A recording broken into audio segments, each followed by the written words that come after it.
Hello. Welcome back to another episode of the All Origins Challenge. Hopefully not nearing the end of the first run, but definitely making progress towards the final stage of the first run, which would be tackling the legendary locations we are eyeing. Already found the sunken library and the artifact reliquary, so two possible candidates have already been spotted. And as usual, I took a couple minutes before starting the recording, thought about the current state of the team and what to tackle next, and maybe deciding on a couple build decisions for the bros. And I came to the conclusion that we are not completely ready to tackle the first legendary locations. We could do it, and I'm certain it would be a win, but the chance for losses would be pretty high in comparison to just like mediocre. For me, the artifact reliquary is the more beneficial target, the current state of the game, since you instantly get a good weapon as a reward for the fight. And for the library, you would only get a book, and then you need a brother to be able to read the book, and it takes a bit of time. The reward is really nice, no doubt about it. The shield you get from it is amazing. And getting the jugs, you could also get 2 jugs, which would each grant a brother an additional power point, are also pretty good. So don't get me wrong, the rewards for both legendary locations are amazing, but this definitely takes a bit of time and some preparation to be worth it at all. While the reliquary instantly grants your reward. And I also personally prefer the fight. I just really like the fight. I think it's very well made, and it's also kind of new, so I definitely didn't figure out all the mechanics and the details that are like how to play around certain enemies that are only found in this location. So it's also pretty impossible to properly practice it. Yeah, you could save before doing it and then try it a couple times, but I don't know. It's not a thing I like to do. I don't enjoy it. I feel like the way this game is meant to be played is just going in, trying your luck. If everybody dies, then so be it. Time for a new run. And I always enjoyed it because I feel like the first 20 or whatever days are the most like critical and exciting phase of a run. So I was never that sad to lose a run. I was more like, nice. Now I can start a new run. Amazing. So when I first, I think the first legendary location I ever tried was the Black Monolith. And it was maybe probably the first run I actually ever played. And I didn't know what the monolith is or that legendary locations even exist, so I just ran in with and it was like day 5 or something. I didn't know that you were supposed to just do a couple contracts in the early game. I was like, yeah, let's go somewhere out there and explore and see where it takes us. So I just basically bought a couple stacks of food really early on and just ventured to the edge of the map, found the monolith right away. And then I went into the fight, got completely wrecked by like a horde of enemies. Yeah, I definitely learned from that experience. And then the first time I tried the sunken library, I didn't even know how the whole how the whole phylactery mechanic works, and like that the guy, the boss enemy is getting revived if you haven't destroyed all of the phylacteries. So I just and I also didn't bring any range bros. I only had melee bros. So I kind of smogged the the wizard right away, and then he just got revived at some other place on the map, and I was totally screwed. And I didn't have any tools to kill most of the phylacteries because they were like on the 3 pile height thingy, so completely nuts. What an experience. It was one of a kind experience. Pretty fun though. And then the run basically just ended there. My team got completely smashed, and then I had to start from the beginning again. So yeah, good times. But anyway, enough of the nostalgia of getting wrecked here and there. Let's check out the bros, see their state, see the state of affairs. Last time we took on a juicy Necroservant fight without getting any meaningful reward, and I didn't play for a day or two, so I have to get back into the run and the setup myself again. Like, if I don't play for one day, I basically forget half of the things I wanted to do.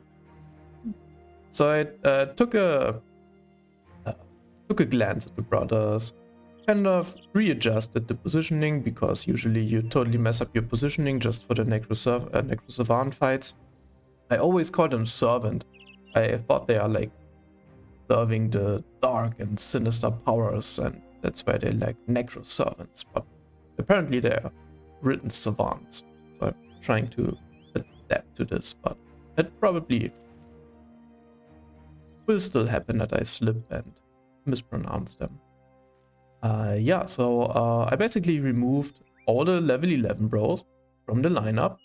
So I realized, wow, a lot of the bros we got and put off effort in to raise and nurture are level 11 or even level 12 already. So all of these bros are level 11, and that's not all of them. The stun bros also level 11, thrower bros also level 11. The dodge tank is also level 11. The last time I played, I didn't fully realize, but we actually made some good progress. It will only be one, maximum 2 fights, and then the cleaver bros also level 11. So let's count it through. 1, 2, 3, 4, 5, 6, 7, 8, 9, 10. So soon to have, oh, and the spear bro too, 11. So very soon there will be 11 level 11 bros at day 66. I think considering this is like basically one of the hardest starts, right?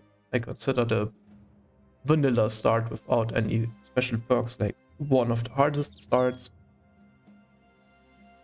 And also not having a great map.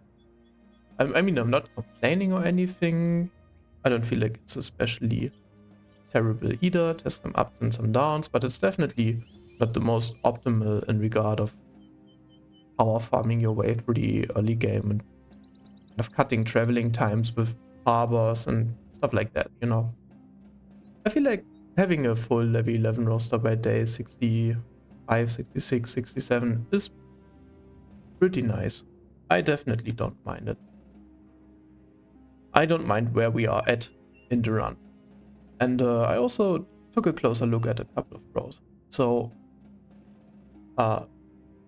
having to admit that the Witch Hunter didn't turn out to be as amazing as I would have hoped him to be.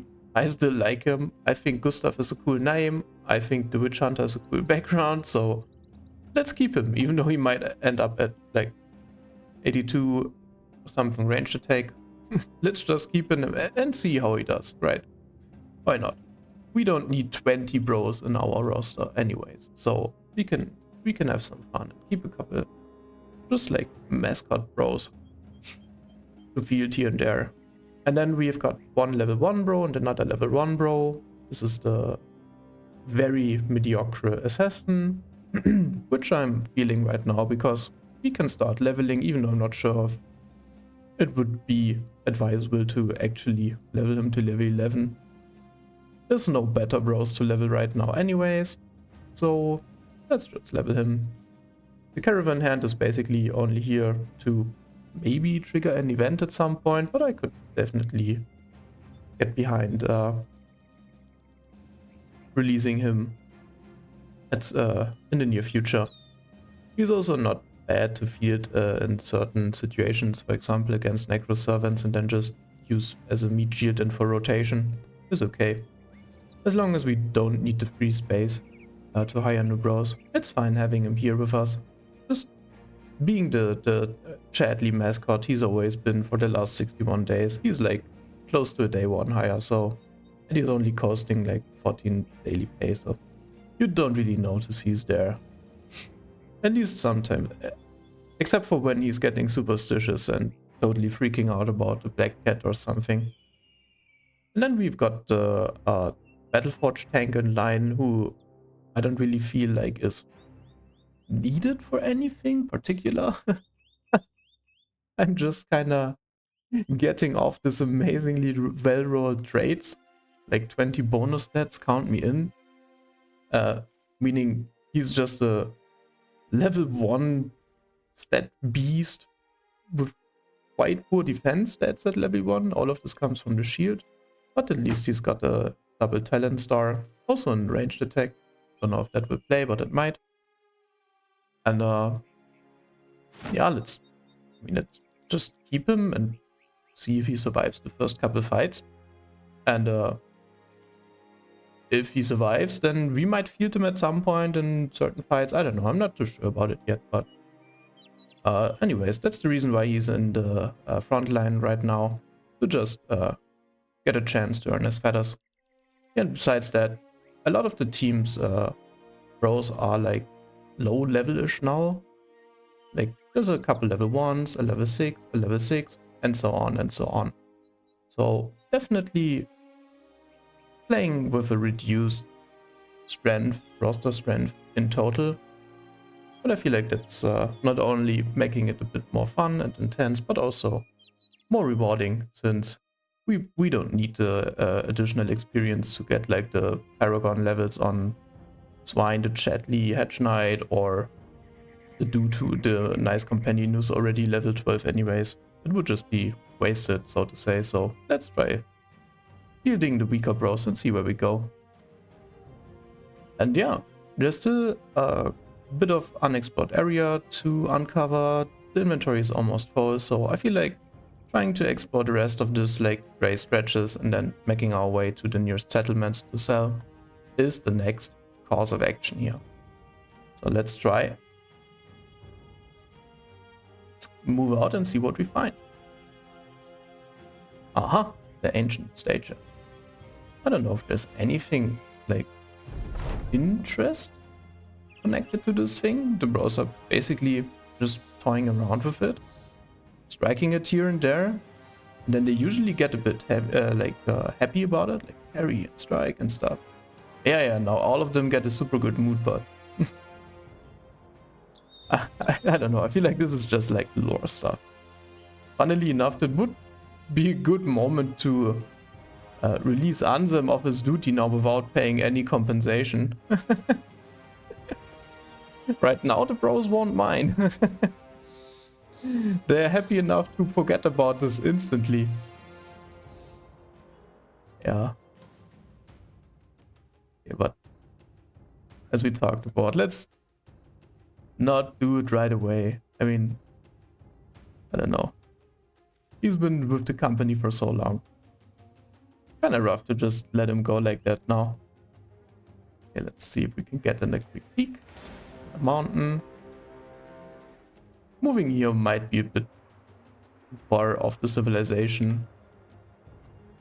We'll go further away from civilization soon enough, but with the 99% full inventory, feels a bit like a waste. Too much walking time for too little possibility of benefiting from it. Alright, and we just basically randomly walked into an ancient dead fight without having a chance to prepare for it. So most of the bros aren't hurt anymore. 1, 2, 3, basically 4 bros will be completely useless in this fight. They won't contribute anything at all. So it's basically 8 versus 13. And these 8 aren't even high level. So I'm willing to try it.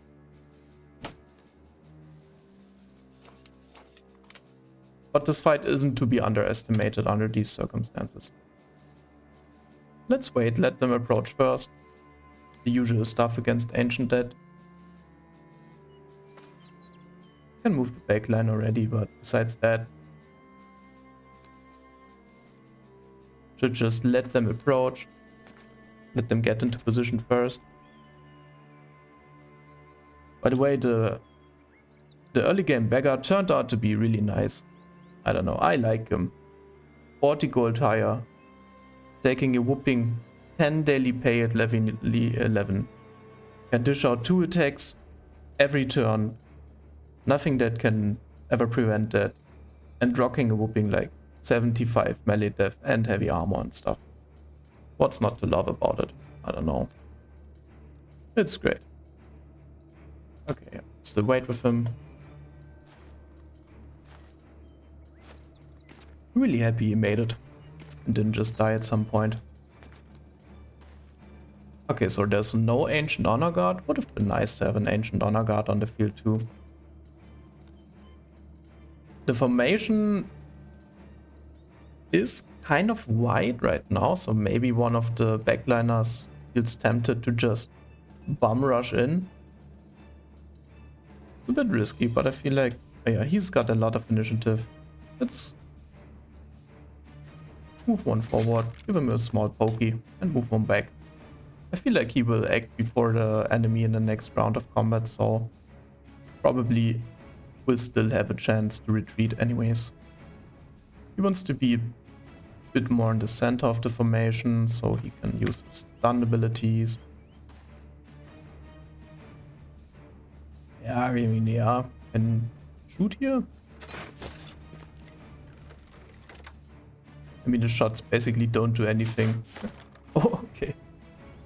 Spoken too soon, I guess. The crossbow does like so little armor damage, it's barely noticeable. Yeah, he can go into the second line now. I'm really hesitant to go into direct combat right off the bat with the level 1 tank. He's so squishy right now. Can just pretend to be one of the undead. Hope he doesn't get targeted. Alright, so the assassin has one opportunity to move back. That's great.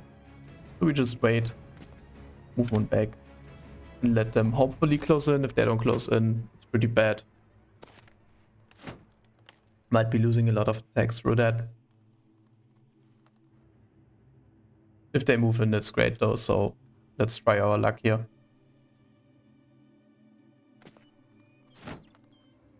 Well, nope.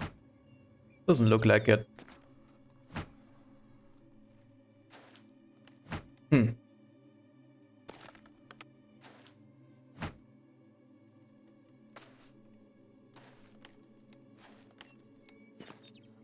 Kind of extra unfortunate for one reason. That reason being the team is super weak. This is actually a dangerous fight for the team. And we don't necessarily want to lose anyone to such a weird fight. So I might be willing to try it one more time and give him one more chance to be dumb. And if they're not dumb again, then oh well, I guess we just have to face them head on and hope for the best here.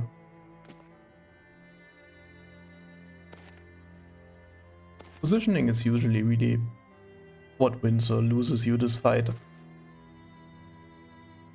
I mean, as with most fights in Battle Brothers, but here even more so.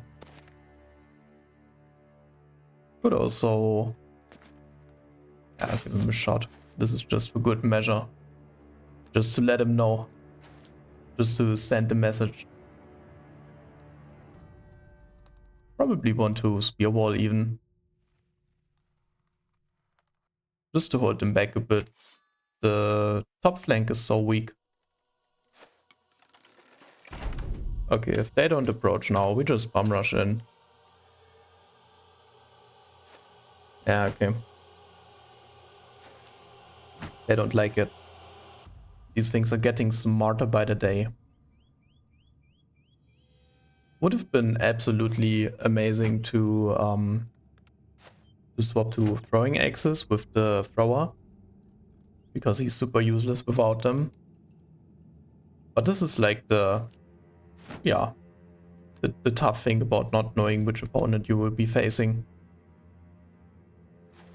Okay, let's see how we approach here.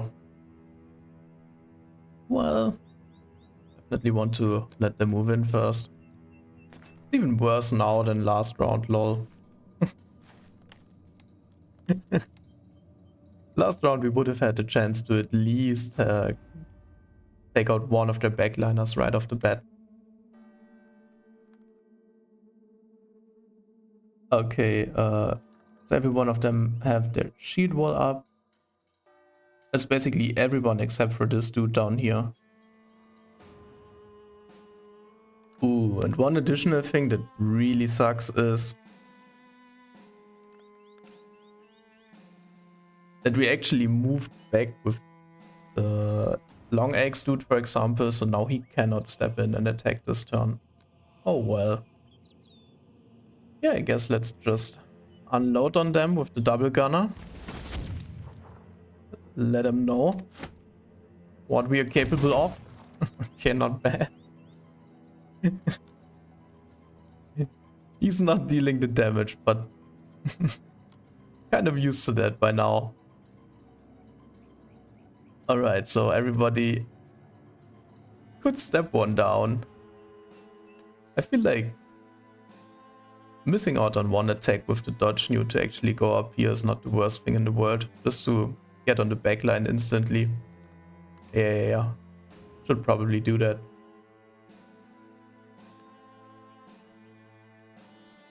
So I feel like trying to overwhelm this flank is the easiest way to get close to their backliners as soon as possible.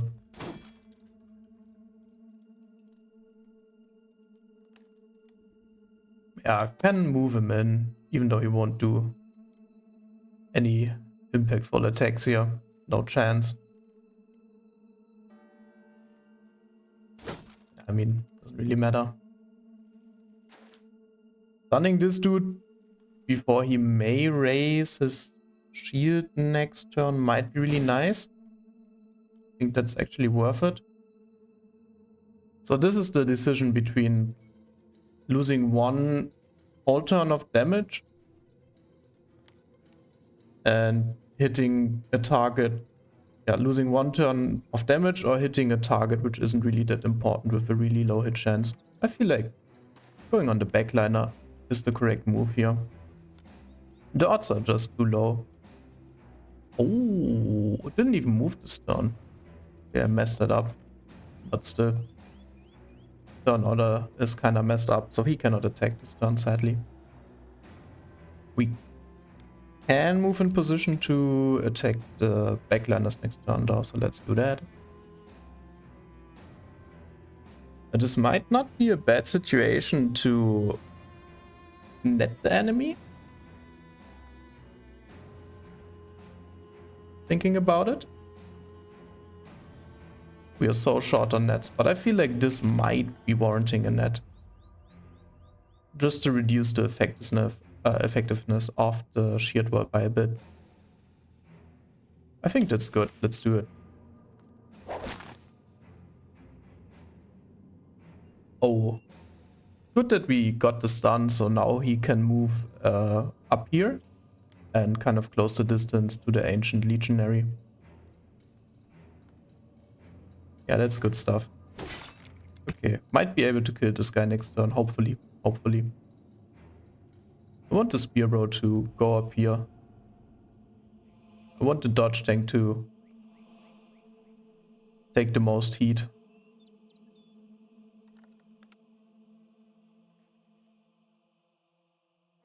And let's maybe just stand here and... Wait, the Dodge Tank is going here. So these two won't be in melee contact with anything. Yeah. Ah, let's send the level 1 newbie in. His chances of surviving this are very low. Okay, let's hope for an attack here. Cannot even... Funny. He cannot even shield wall. His max fatigue is 20. He cannot even raise the shield. His max fatigue is 16. He doesn't have enough maximum fatigue to ever raise it. It's kind of funny. My shield is too heavy. Can move 2.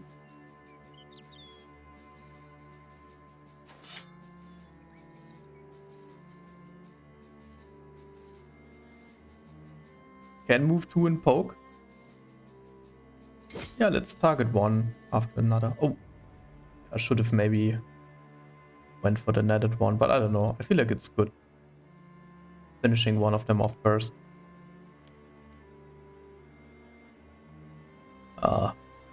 No real need to release a dog here. I feel like getting the attack out has a bit more value. But that's just a feeling.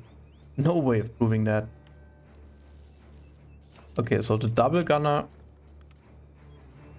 He cannot do anything this turn really. So let's just move him in. Bike Bro can try his luck.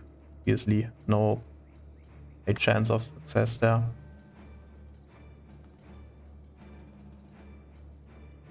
Yeah, this bonk is kinda a given.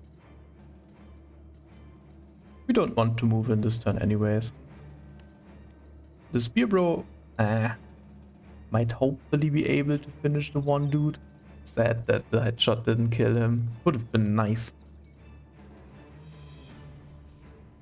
We don't want to steal the kill from the Cleaver brother, so let's move in and start working on this backliner as planned.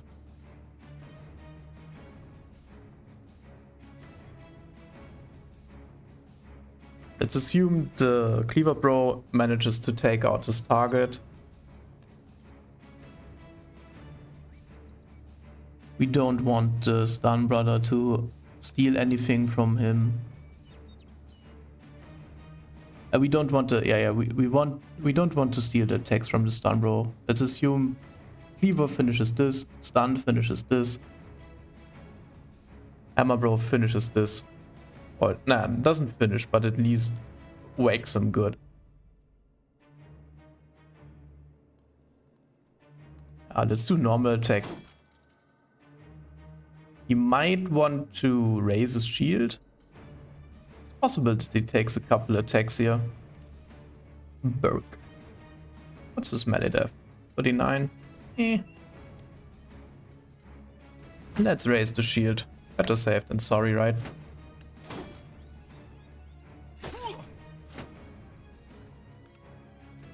We are really low on damage, on damage right now. Like, really low. Oh, good bonks, sir. Good bonks. It's also double the value because he doesn't have underdog, so... Does he? I don't know if he's even skilled at. Okay, he did. Never mind me. Just babbling nonsense as usual. We won't hit anything at all, so... Might as well wait and then try to push. So the shield wall is broken, I guess. Nothing better to do with him. Oh, he lives. Okay, that sucks. That sucks big time, actually. Okay, let's think about how to proceed. So the crossbow doesn't deal quite as reduced damage as the javelins, if I'm not mistaken. Not 100% sure though.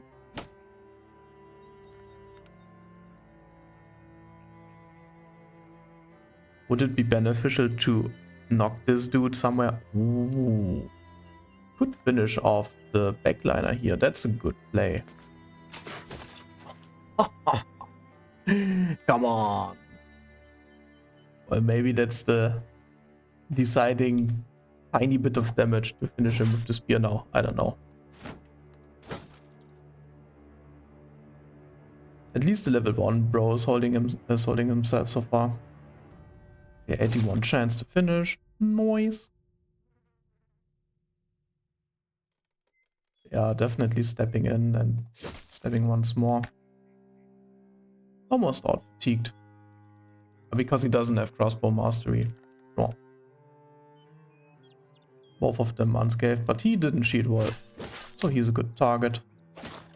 Okay, nice that we got the finish there. Don't want to block the space for the mace bro. So now we can dog.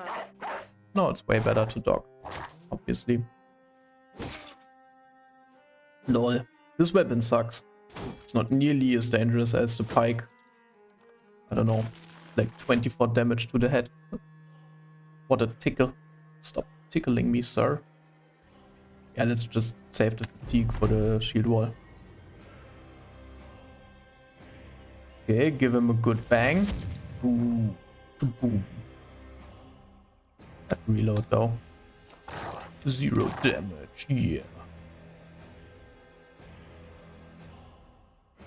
Let's try to focus down the netted guy. Maybe it was a waste of a net, I don't know. Felt like a good thing to do, but in hindsight, look at that ugly face. The cleaver bro will be able to do some good work, so let's assume he finishes this guy. Let's soften up the other backliner.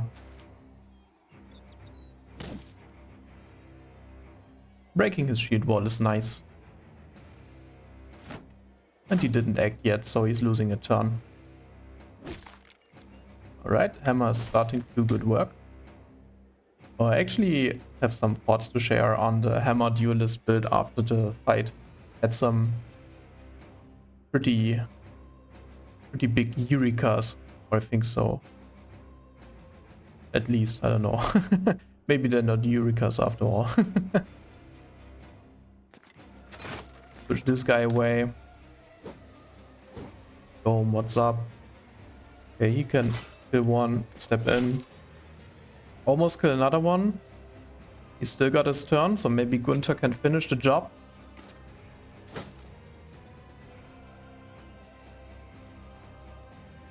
Yeah, shield wall, AFK.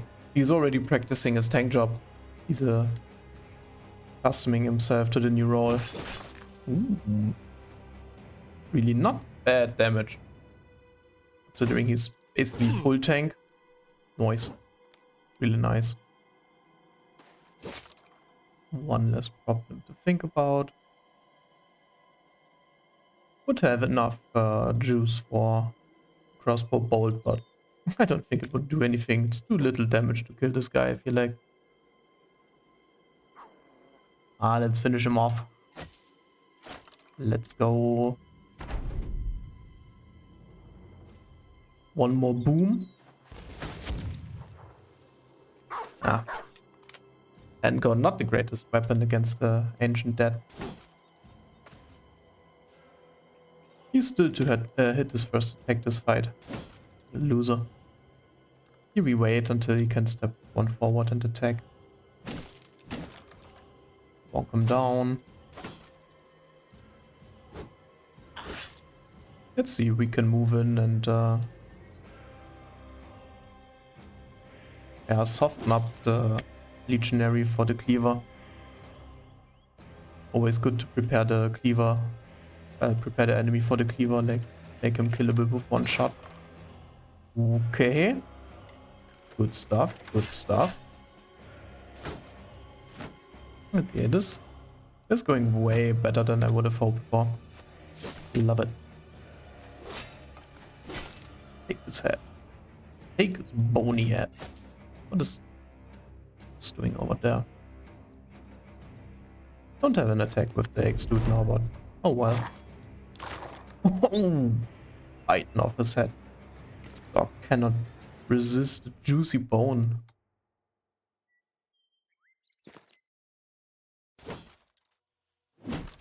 Bonk. Alright. Could be over soon. Nice. Yeah, pretty clean. 2 level 11 level up, so amazing. And actually valuable loot. Like 2k roundabout. Not bad. Love it. Absolutely love it. Don't really have any other good bros to replace the ones who just leveled up, so let's keep an in for now, I guess. These level ups are obvious, right? I feel like even though the bro could use a bit more resolve, I think the fatigue, we kind of built the other spear bro, the duelist, in a way that he wants to use the named spear. So it's a bit of a shame because I could have made a bit better use of it in a fatigue saving sense, but hey, I feel like the experiment is worth it. So yeah, we've basically, I mean, yeah, we've got all the perks we wanted, we ever wanted, to be honest.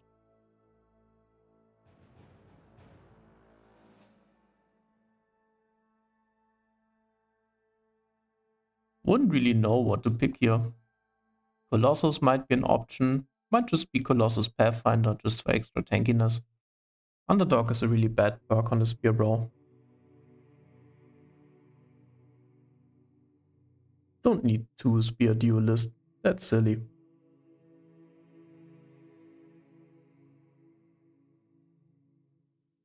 Again, could make him a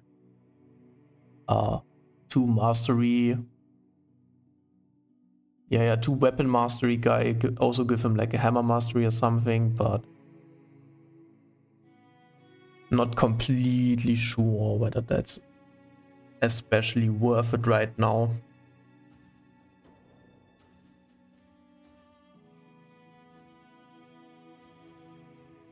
I mean, it wouldn't be bad, but yeah, the Eureka I had was, let's talk about that first. So this is the dude who's supposed to be the hammer duelist. And duelist because he's not supposed to wield a shield in a regular situation. He's supposed to be a overwhelm hammer build guy. And there's a shortage of perk points. Because you need a lot of points for the overwhelm build, then you need a lot of points for like tankiness perks, because he's a frontliner, he also wants underdog. And since his melee def is really low and he's also still lacking a lot of initiative, he also would like to have gifted. In the end, there's a need for perk points that aren't there. So I had to think about where to cut.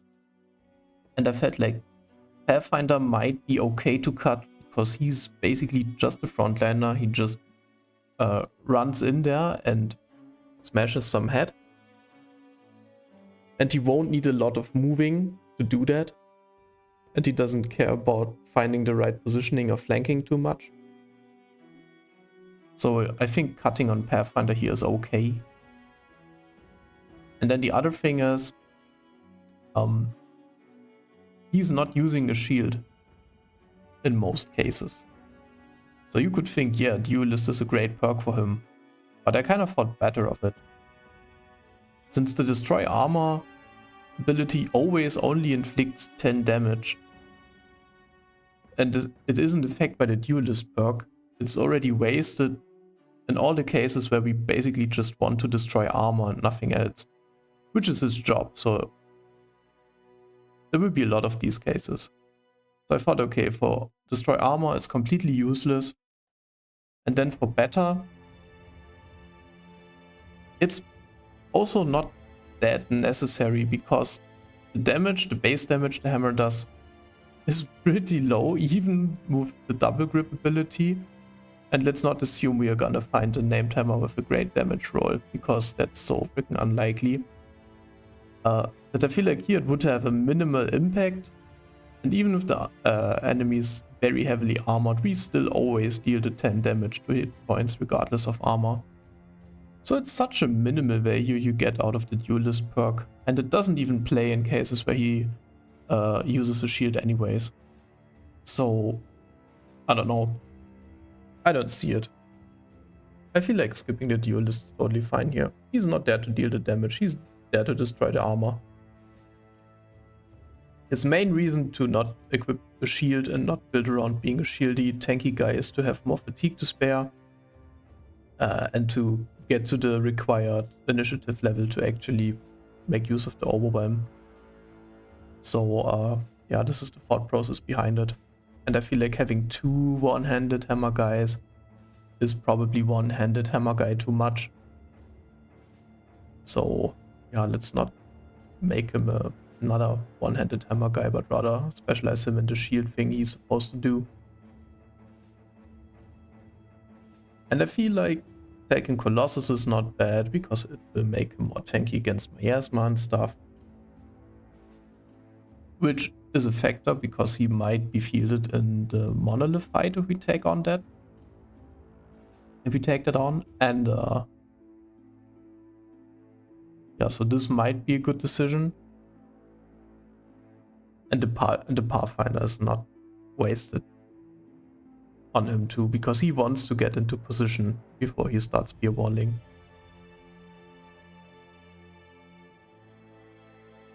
So I can see that. Underdog would be a super emergency perk. It would basically almost never play. Could also think about making him a nimble dude, like a nimble forge bro, but we still don't have the proper armor for that, so nah. Yeah, so we're basically running out of options here. Could also have rotation as a backup, but that's also... yeah, he's most likely not in position to rotate the brother who needs it, so why would we?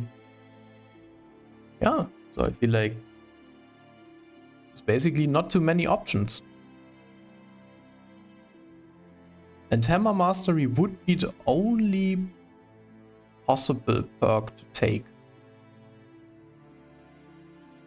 for like an offhand mastery, because like Axe, Mace, whatever mastery would usually require Duelist to be very effective and make him a damage dealer for one fight. Smelidev is okay, he could be... he wants a shield, he always wants a shield. I don't know, I feel like Colossus is a given. Could postpone the decision for now and just keep these two highlighted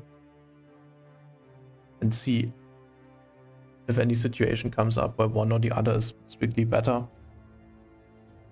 But that's it for now. And yeah, the Cleaver dude. Oh, let's level him up. Okay, nice, nice. That's really good. Love it. Ah, okay. Well, his resolve sucks. It majorly sucks. Oh my god. Okay, he won't need more HP. His HP is fine. Let's assume he will get an Ichirok armor at some point. He definitely wants more fatigue though, because he's a cleaver dude. His resolve. It's okay for most fights because he always starts at confident morale. Just for things like yeah, like things where there's ancient priests, he will probably... he's a Lionheart potion candidate for sure. And I feel like since he's a two-handed cleaver guy, it's too high value to not pick reach advantage. He can make perfect use of that. And recover is also... I really like it on two-handed cleaver guys. They usually make a lot of kills. It's easy for them to get a good setup. And they have no trouble spending the fatigue to make use of recover in like 2 turns. So I feel like this is a good pick. And you usually don't position them in a way that they will need underdog, or you shouldn't usually. Could also go for quick hands, but I don't know. Quickens is a anti-synergy with reach advantage. You lose your stacks when you swap the weapon. And in case he wants to swap to a whip, he can also use 4 AP to do so. He doesn't need quickens because you don't do it that often. So let's take recover here. I like it. I like it very much. Nice. Alright. I think, yeah, that's not a...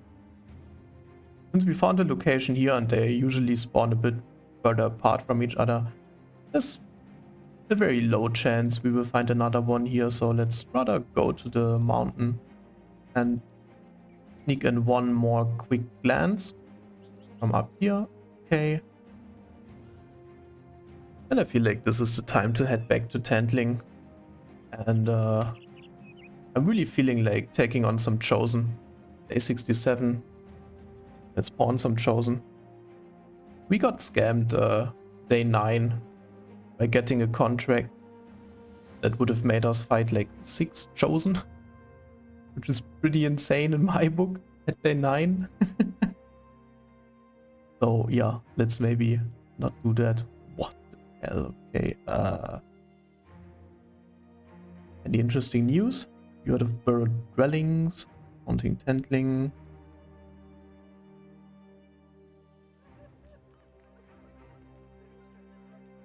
Folks say some armor from the gods is here there for all time, break from random.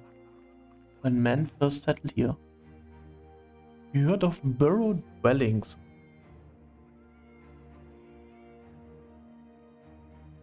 Well, no, good sir, I didn't. Where is it? Any more intel, please?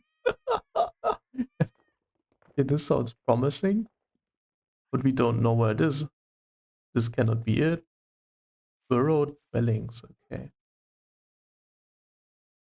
Well, where could it be? Kinda unlikely it would be down here, right? So close to civilization. Maybe here? I would assume probably here. Okay, burrow dwellings. Let's keep that in mind. Maybe we get more intel.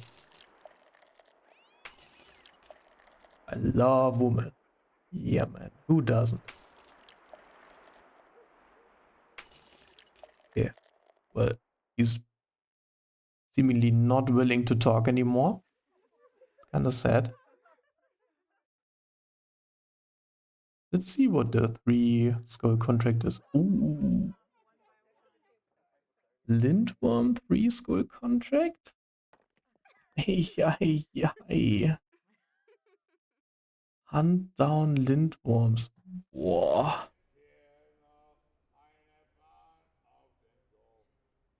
So I would usually do it. If it wasn't a win streak challenge, I would usually do it. But with a win streak challenge in mind,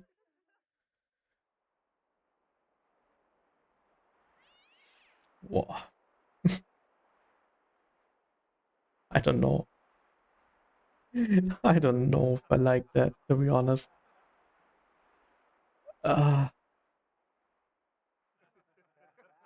Maybe later, I guess. Uh, I need some time to think about this for sure. What does the other contract say?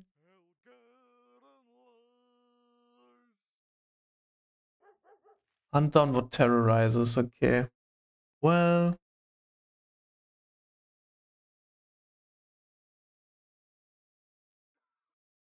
it's on step, so I don't know if it could be direwolves, but we wanted some direwolves for an attachment, possibly.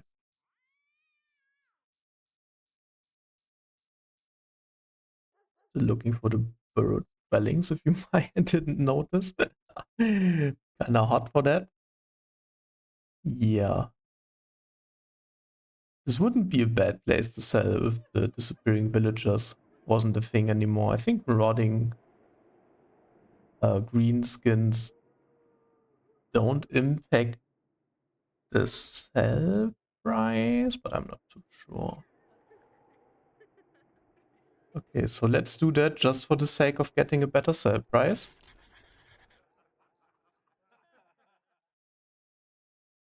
What is it? Webbies. Ah, okay. Of course, they run into the woods. And it's 21 of the buggers. Let's just unequip some shields, shall we? And it will also be a bit problematic since inventory space to do so is quite low. Here. But this guy, yeah, he needs to level so he can stay. Just put them in the bag. Yeah, they can just put him in the bag. That's fine too. That's fine. Never want to have any shields equipped when fighting webbies. Hmm. Well, he's pretty much useless in this fight, but he can, yeah, just snack the HP, the XP. He can do his thing, but he's also not really that useful. Maybe put in the banner just for the lulz.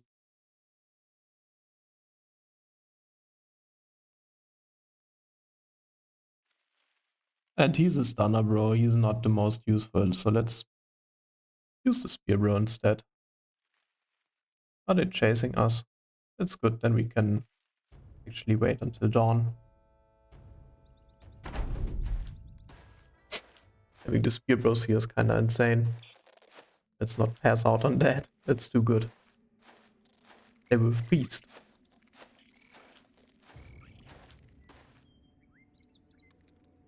And as usual, let's try to reload with this bro. That's obvious. And build up 2 tiles of distance to the webbies.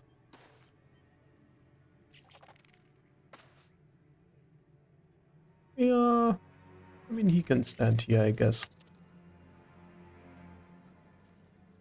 Spear bros will have us covered.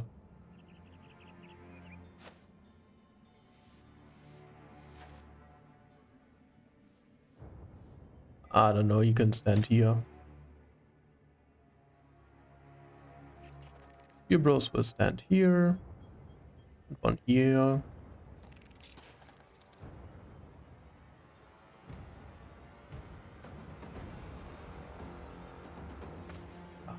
Let's go into a defensive position.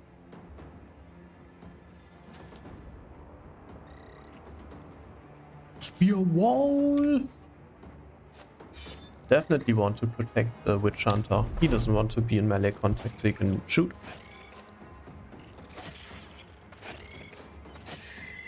Let the feast begin. Ooh, they've broken the wall.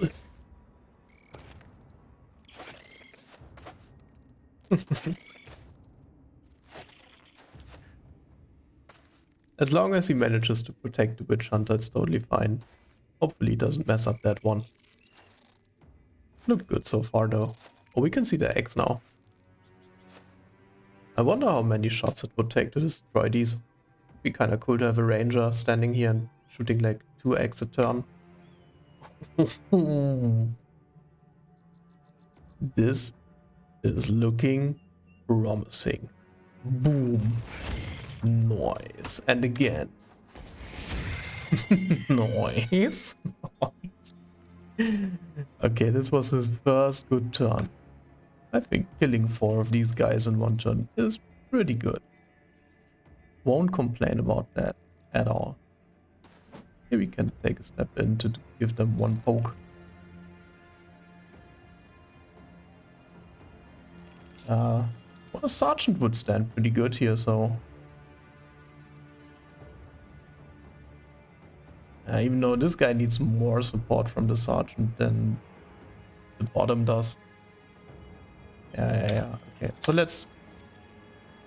Can he move out after attacking? No, he cannot. But he can move to the side, so let's do that instead. What? Good shot.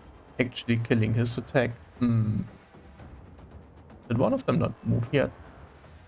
Yeah, they don't like the weight, it seems like everyone moved.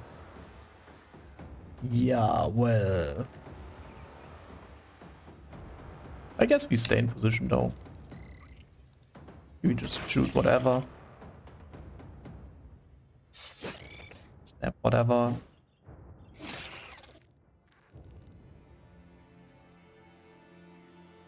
I don't know. No point in really doing anything with the bros. Your bros have got us covered. Renew the wall. And I guess the sergeant does. He goes into position. Totally ready to clear up everything that comes at us.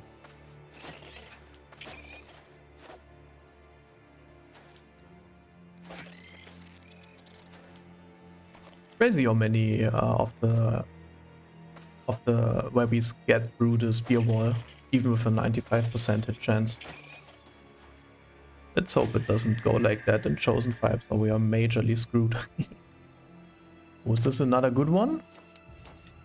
So this is 3, this is 2, let's go like this. Nice. Okay. It's trying to be worth his money finally. Why doesn't...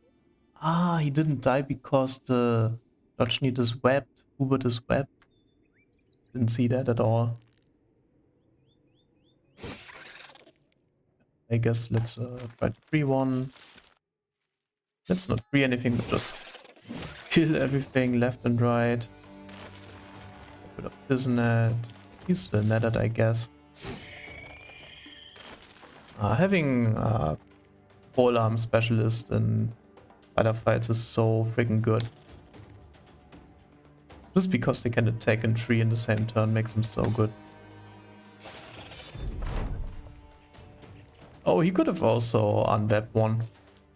Wait, is this it already? Are they running? Hey, get back here. I feel like we cannot really prevent him from fleeing. Should have just shot. Yeah, should have just shot. Hey, Catty, what's up? Oh, thanks, man. I'm doing great. Having the time of my life playing Battle Brothers, as usual. This is just how it's supposed to be. Oh, what? They're coming back? Dang. What about you?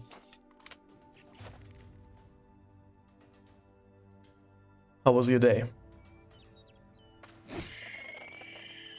Okay, but now we turn off the brain and just smog.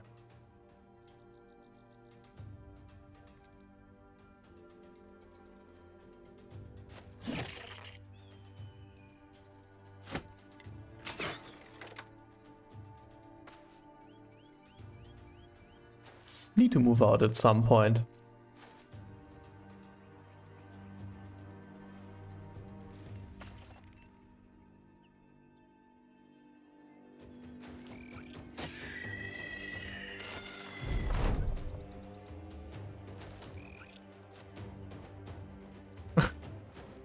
Are they running again? How long is this supposed to go on now? Thanks, Caddy, I didn't notice. Did you get an alert? Would you tell me, please? Pretty new to this whole streaming thing.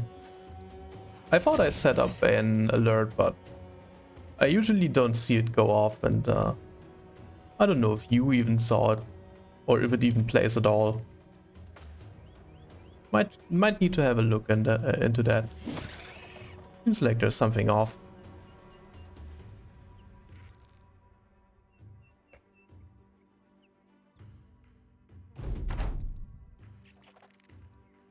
Okay, but this should be it now. Time to earn some well-deserved monies.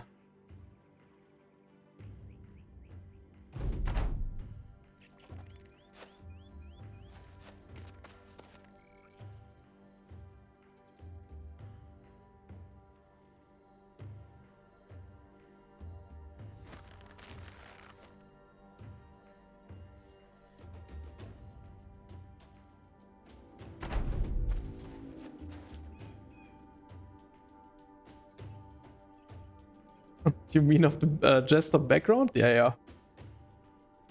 If you're talking about the background, yes, I am. I love it. It's my favorite one. Just because their head makes such a funny sound when you hit it. It's basically the whole selling point for me.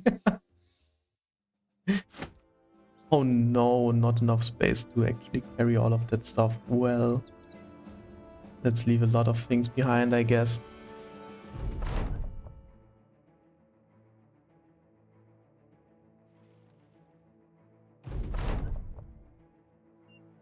It no longer has disappearing villages. Alright, let's see what the sell prices are. Okay, 17, that's definitely good enough. Oh, they're also producing the item themselves. Silk sells really well, spices too. Let's get rid of a lot of things here.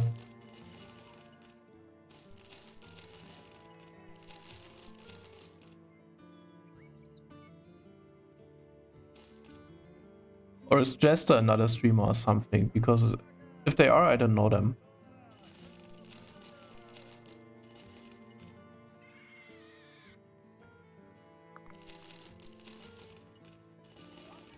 Yeah, this will be some good money. Damn.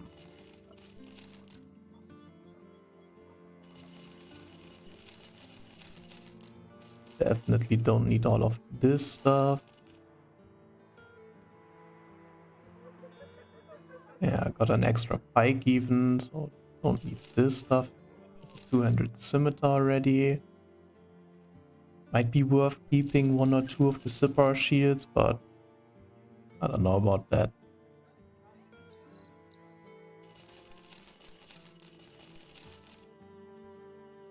Okay. Could craft some cocaine from the shimmering ashes.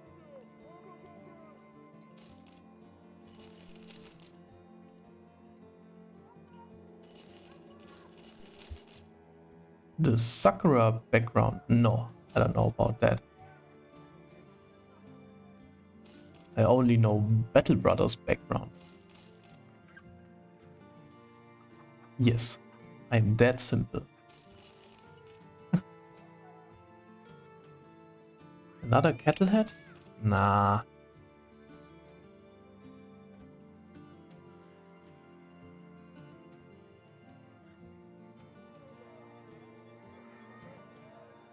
Oh well, PC.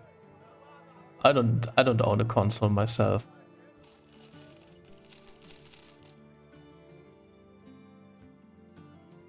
And I also heard that you cannot use mods on the console version of Battle Brothers. And even though I'm not a fan of like heavily modded playthroughs, I still like my quality of life mods. Like having the inventory management thing and being able to properly mark stuff I don't want to sell and have it sorted at the top. I don't want to miss that. Basically just that and the easier hotkeys for swapping items. But these two are so damn important to me. Still 314 food, even after selling all of that meat. Wow. And that should be sufficient for quite a while. Obviously there's nothing interesting here since they have got the rated trade routes. Weasel here, the survivor. I wonder what his traits might be. Ooh, a monk. A Death Wish monk. Could hire him. I think there's good events attached to the monk you could get.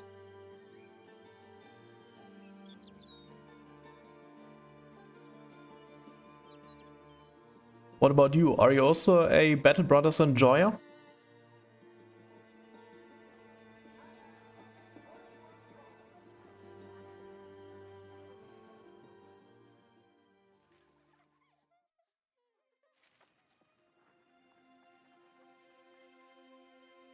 Oh, that's great to hear.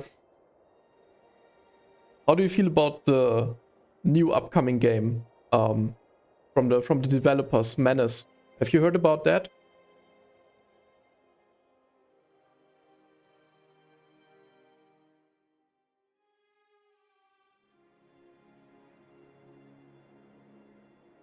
Okay, so we heard about the rumor about the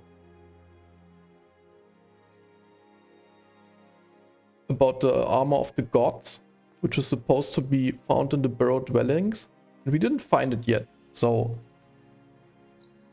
unlucky scenario would be it spawned somewhere we already explored, meaning we would have trouble finding it. Another possibility would be it's somewhere down here, even though I feel like it's highly unlikely. And then it could also be up here.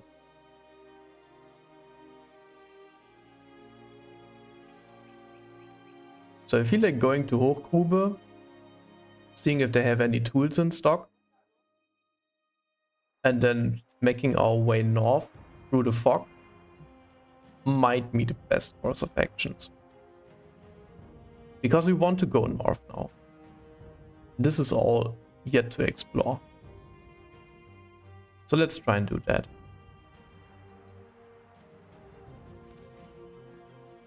But yeah, a Menace will be like an XCOM inspired game. I don't know how similar it will be to Battle Bros, but it will be like XCOM inspired, also in the sci-fi setting, building a squad of specialists and then managing them, kind of similar in the way you do it in this game. I feel like it will be pretty neat, since they've proven already that they have what it takes to craft a really like thoroughly designed experience. But I haven't had a deep look into it. I don't know the exact details yet. I don't want to be spoiled too much. Here's some very good tools. Excellent. No armor of any kind.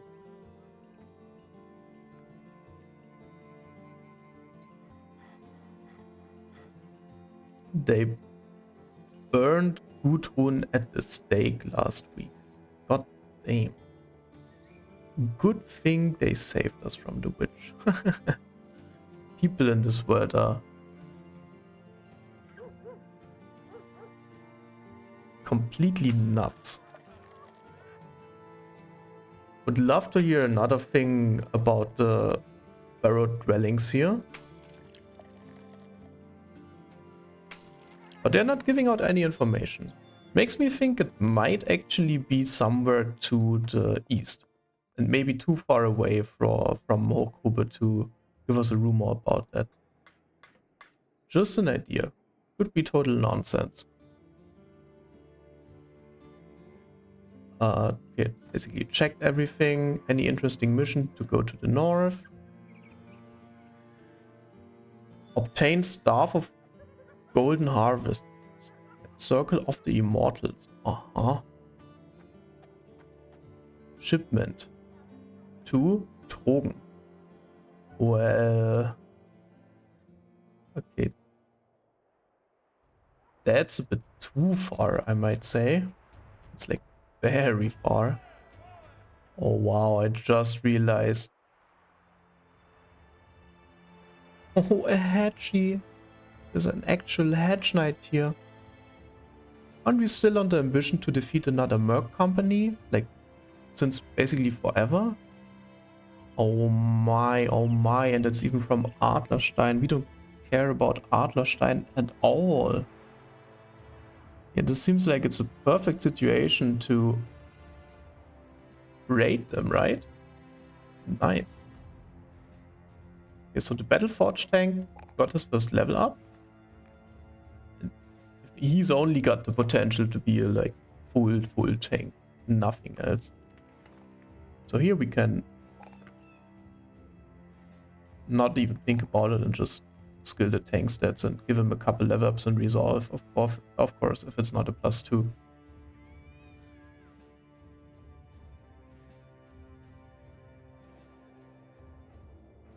Don't even know if he needs 9 lives. Let's give him student first. Not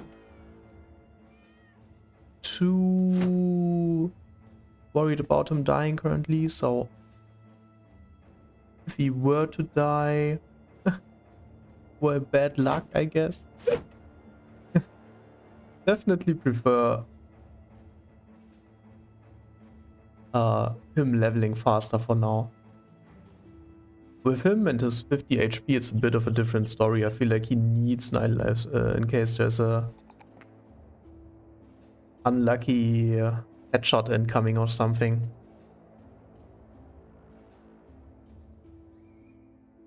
Definitely taking the 3 melee attack. Definitely taking the 4 resolve. I don't know, missing out on 1 melee death seems kind of fine. Doesn't need more fatigue. That's a good thing about him being a overwhelmed dagger bro. So I think getting the 3 HP is cool. 4 initiative is so low. I don't want to take less than 5 initiative with a level up. Yeah, 1 melee death. I don't know. Nah. Let's go like this and give him student next turn or next level up. I don't have a main game. I just decided that I wanted to do an basically never-ending challenge run Battle Brothers. It's not never-ending, but I feel like trying to do all origins, I think it's 14 origins or something, it just takes forever. I feel like it's probably 100 hours per origin, so maybe like 1400 hours in total. Maybe it will be quicker than that, but... And also it's all assuming I don't totally mess up and just fail miserably. But yeah, for now it's gonna be Battle Brothers. And also I'm totally feeling the game, I don't know. It's just one of the games I thoroughly enjoy. And I can play for a very long time without getting bored of it. Okay, so let's think about the lineup we would like to have against the Band of Mercs. Good thing being, it's only 6 mercenaries and 1 hedge knight, so we can like almost fully focus on the hedge knight. Like he's the most dangerous one to take care of here, so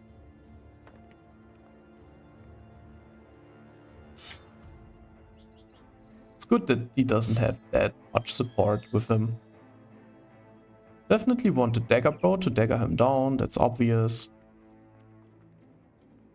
I feel like we don't want the spear bros in this fight, they don't serve any clear purpose here.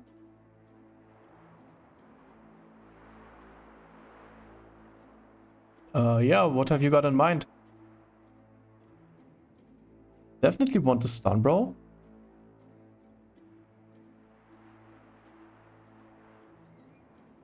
Funnily enough, they should be sufficient already to take care of the hedge knight. I don't see the hedge knight beating these two. He's not that scary, to be honest. Could go super safe mode and put on an additional net bro. Yeah, like field an additional net bro for this fight. I think the cleaver bro is kind of fine. Yeah.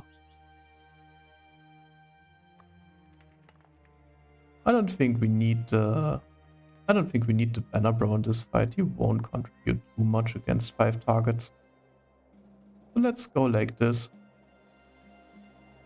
Need some of the good bros, some of the worst bros. Okay, so now they hopefully won't shoot the... hopefully they will only shoot the shielded dudes.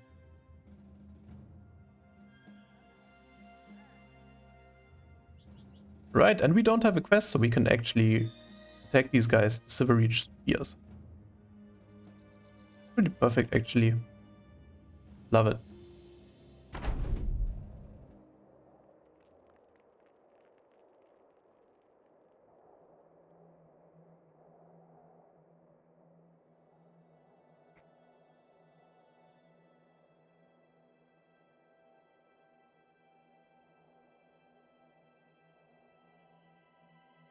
Sorry, just gotta take care of something real quick. With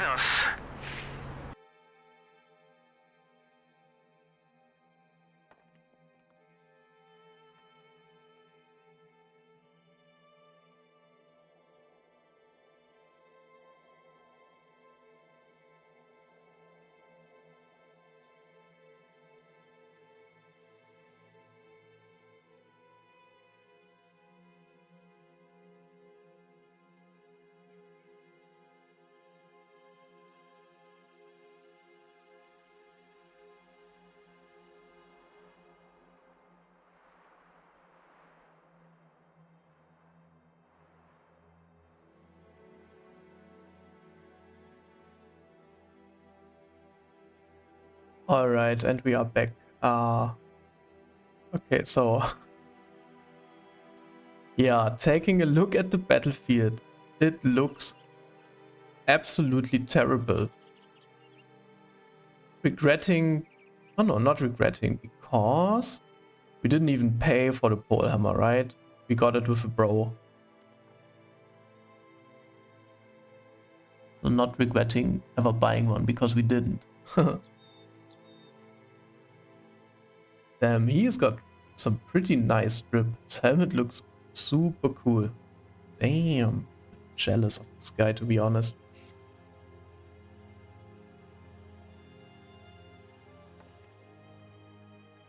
Okay, let's wait first, see if they approach. No surprise there.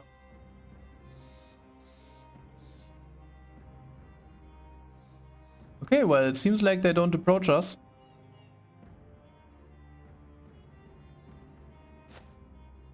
Never mind. I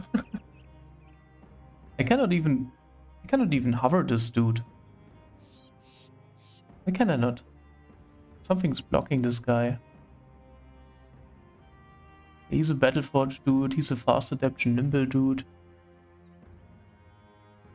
I think daggering down the guy with the pole hammer would be pretty worthwhile.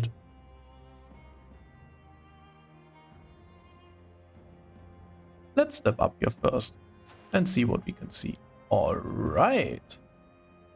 So we got a damn scary looking hedge knight with a pretty big axe.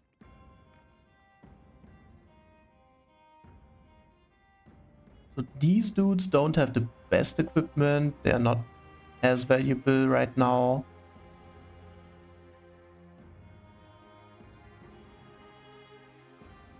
Let's wait first, see what other dudes do.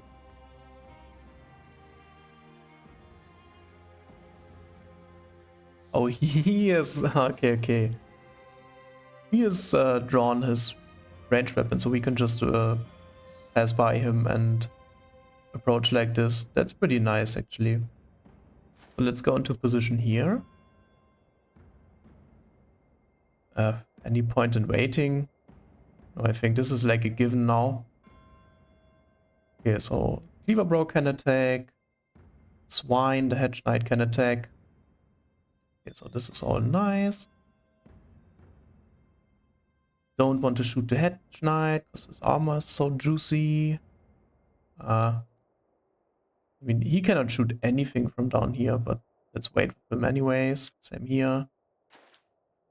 Okay, so this will be the definite target next turn. So we probably want like Dagger Bro up here. Probably want the Tank Bro up here, so they're not getting pressure too much. Yeah. That makes total sense. Definitely need a good position here to have a clean fight. They're not to be taken lightly. Mercenaries have a couple tricks up their sleeves. I think we wait before we attack because the Hammer Bro can strip him of all his armor with demolish armor. Look at this voluminous hair. Looking good. Okay. Okay, luckily we got Pathfinder, so we can use the 16 fatigue to its fullest. Yeah, I think so. Moving like this must be... Yeah, that's perfect. Yeah. And now the Dagger Bro can step in here.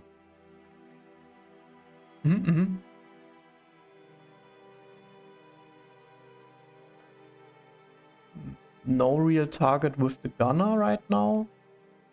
Could put the gunner here. Just need to check the map real quick. So this tile is blocked. The maze merc could try to circle around like 1, 2, 3, 4. But then he would be in contact with the dodge newt, which wouldn't be a problem, I feel like. So let's try to position here and see where it takes us.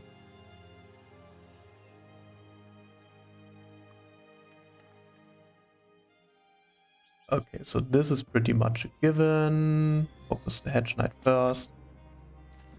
Oh no! Oh no! And we already ended the turn. Oh god. God have mercy.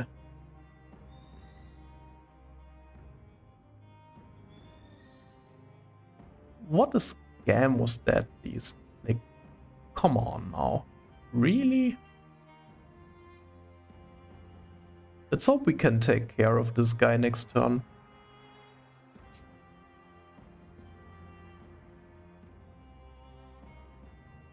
He's not able to attack anyway, so we can just get into position for now. Okay, he's okay. Taking out the throwing weapons. That's not too scary, I feel like. We cannot move here, otherwise the Hedge Knight will make short work of us. We could move up here, but then the Hedge Knight is kind of free to go where he pleases. It's not so nice either.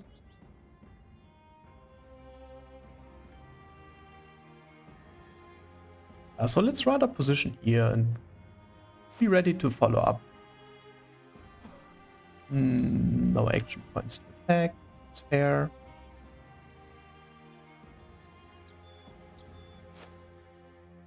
Might want to rip a shot at the guy in the back. Ooh. Did he actually take any damage? No crossbow mastery, so it's only 8 hit point damage. But at least he cannot move up and attack now as easily, so maybe not a bad thing to have done that. And I feel like swapping now, just to be ready to net the Hedge Knight next turn, is the correct call. Yeah, we're just ready to go here.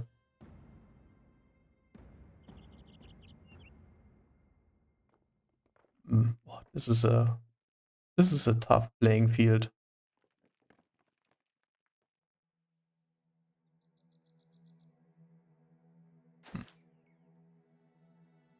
Yeah. Now we might get a headshot if we're lucky. Nope.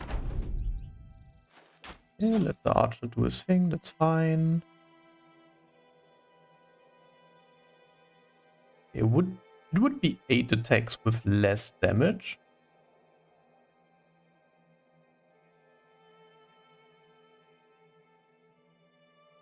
What am I saying? Not 8 attacks, 3 attacks.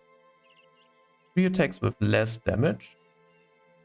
But the option to basically already kill this guy.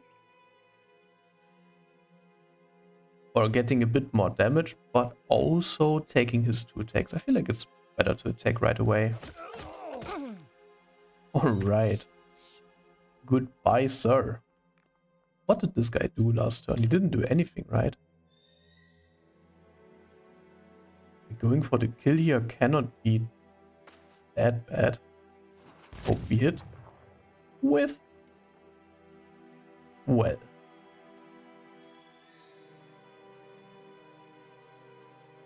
Let's just wait. Let's do this. Following up, it's fine. And annoying that he's shielding up now. We want to get rid of him as soon as possible. Okay. Yes. That's what I'm talking about. Cannot see anything here though. Okay. Bonk. One less. Okay. So. We move the Witch Hunter. We can step in here.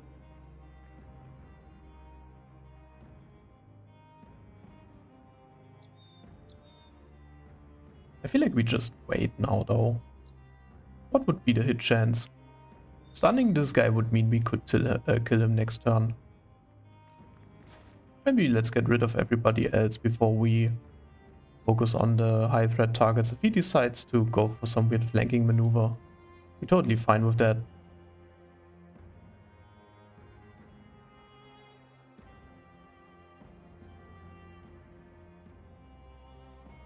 Moving up would mean he cannot attack.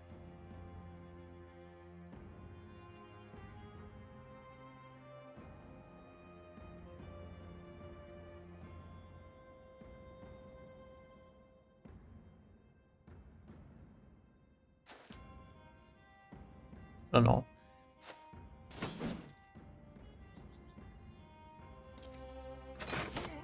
Start shooting him, taking out the random. He's just dealing damage and we don't want any of his gear, so we're free to kill him as we please.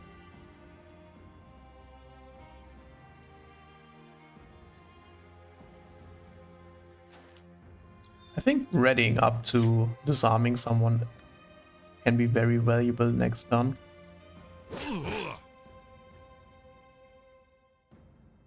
So the dodge newt will step back up again, I feel like.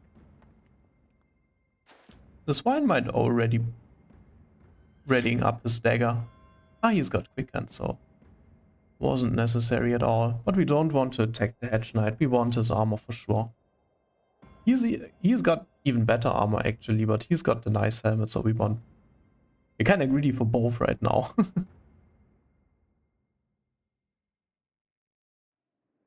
Yeah, he has to step back.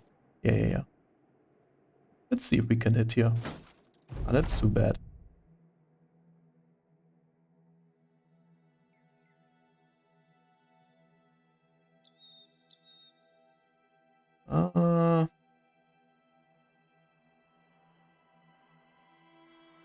He's acting in 11 turns, he's acting in 7 turns, so we can position very nicely against all of that. I'm pretty sure we're gonna stun this guy. Let's go in. Oh, he's raising it. Yeah, but we wait for the stun this time and deal the death blows then. Oh, hoo. Left, right, dodge combo, let's go. I don't know, Witch Hunter's just like... He's just memeing. He's just playing cat and mouse. Let's wait here.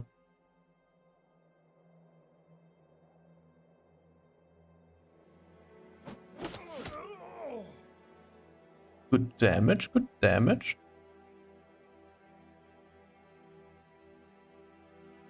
I think we also wait here before we move in too aggressively.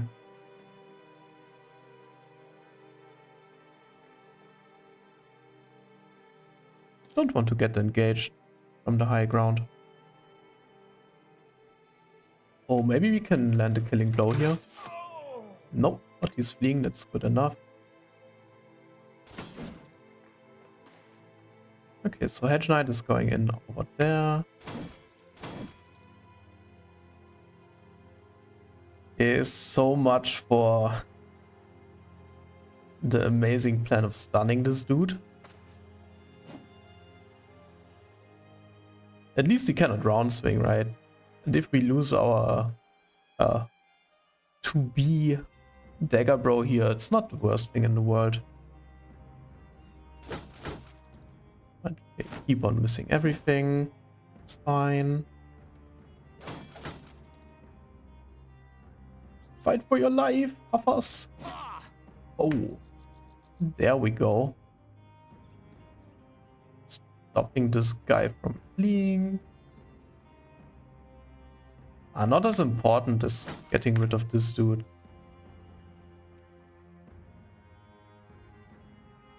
Really sucks having all of these guys blocked right now.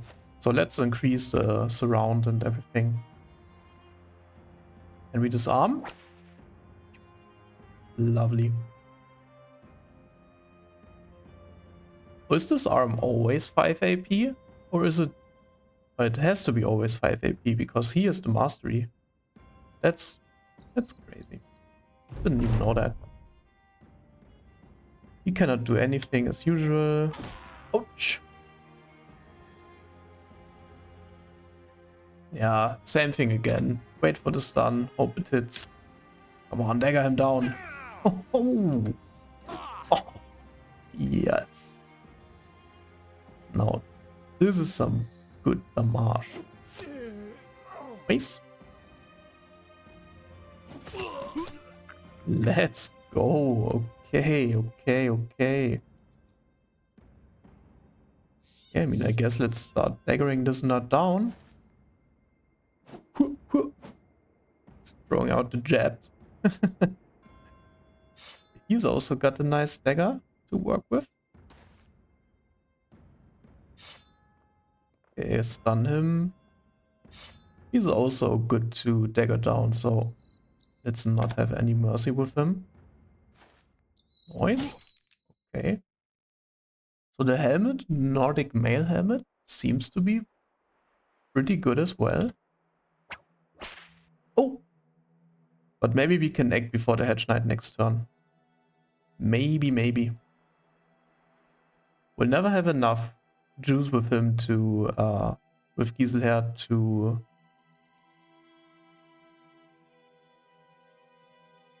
puncture. So let's not even think about that. Oh! So much for the Hedge Knight. Dude, Hedge Knights are just a joke. It's like so freaking bad.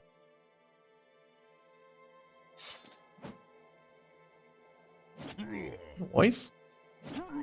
Noise? They don't get anything done.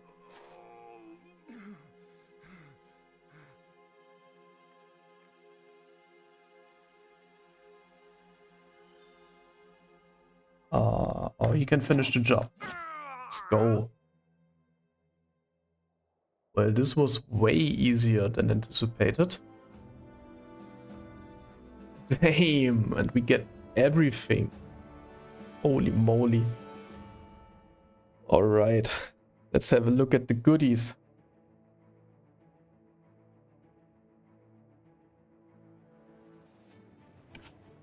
Okay, so this is a 125 helmet. It's not the worst. It just looks really cool. I feel like I definitely want to use it. Damn.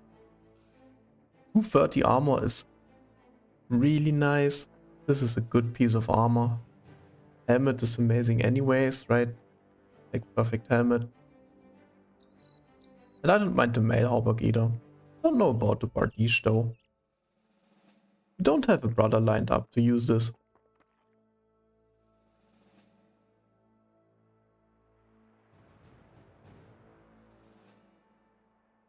I feel like keeping the pole hammer can be valuable though. Kinda crazy how good of a loot this was for what the fight actually was. And now they don't like us, but what do we care, right? Oh, and I think the noble house also didn't like it. Well, I mean, what can you do, right? We got to finish the ambition at some point. It was now or never, it felt like.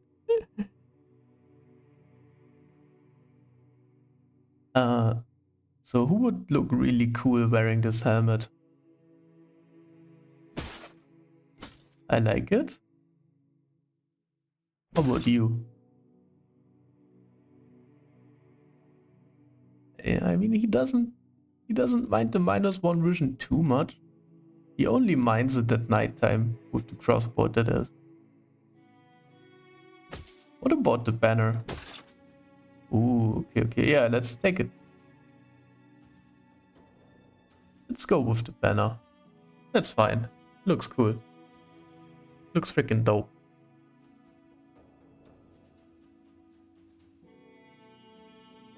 Who's gonna take the helmet? Ooh, the swine. The Omega armor upgrade. So he's at 74 fatigue now. That's still okay. Yeah. With the armor of the gods, I think that's totally fine. I would want some different paint for the helmet eventually though.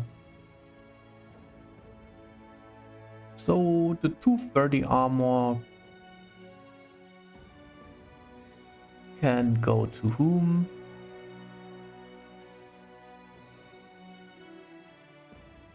I guess it's a good upgrade to the Nomad Leader armor.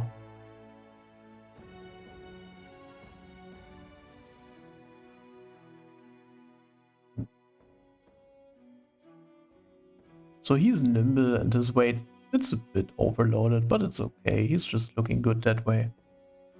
Let's go with the fashionable choice.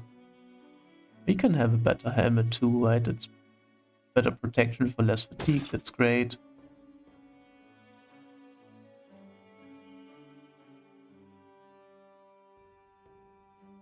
Diese dodge newt, he doesn't... okay. He doesn't mind the extra fatigue that much, but it's... I still feel like it's not worth.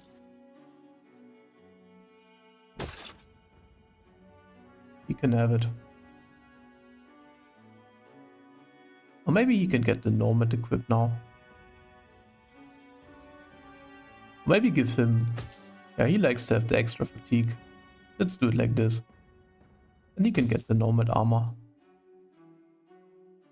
I feel like it's pretty good that way.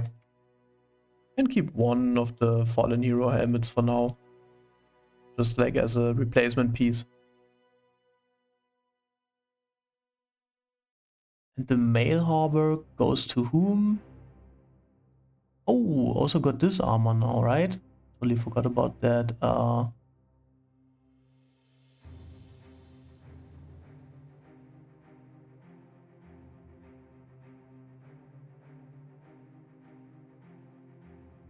Hmm.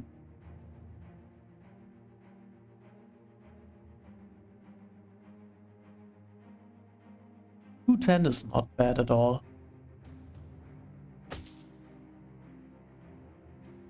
This looks pretty cool.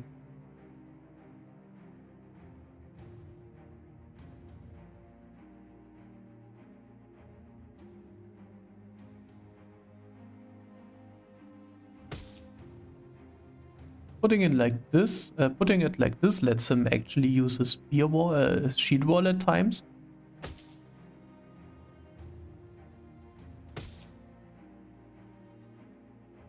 I guess this is the way. For now.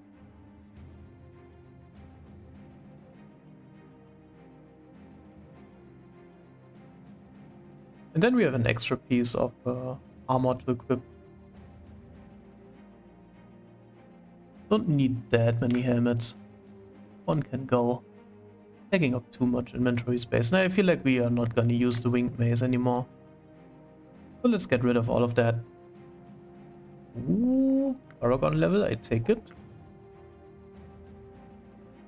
Oh, his HP looks so clean. I don't wanna I don't wanna increase it. Resolve seems fine too, so I guess let's give him some extra fatigue for now.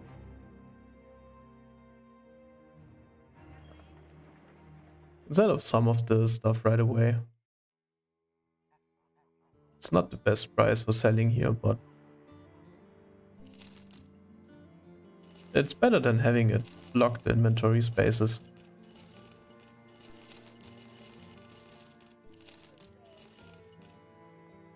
Right.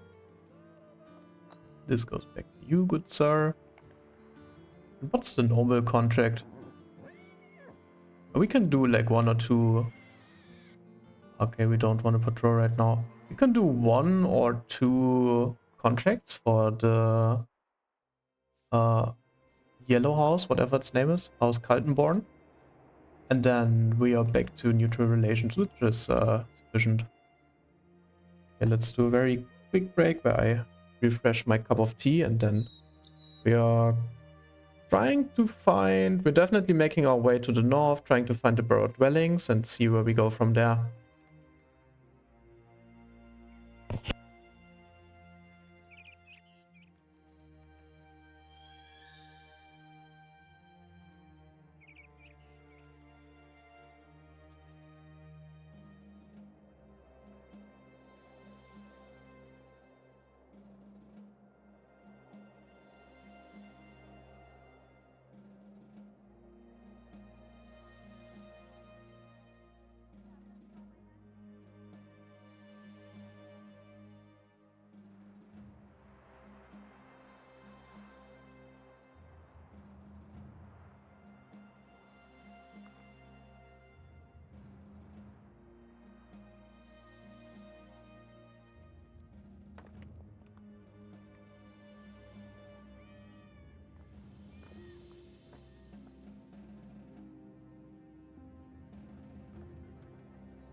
Alright. So the tea is made. We might be replacing the high level bros with the low level bros again soon enough. But for now I feel like, yeah, it's kind of hard finding these burrow dwellings. I'm just gonna be totally old school and write that down on paper now. Burrow dwellings.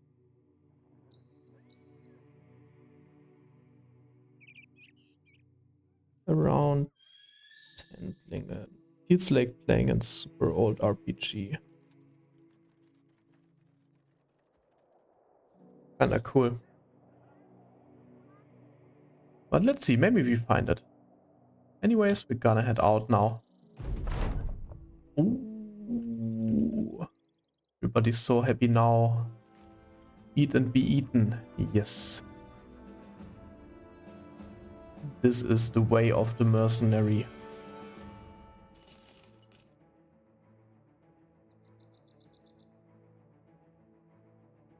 So let's make our way top.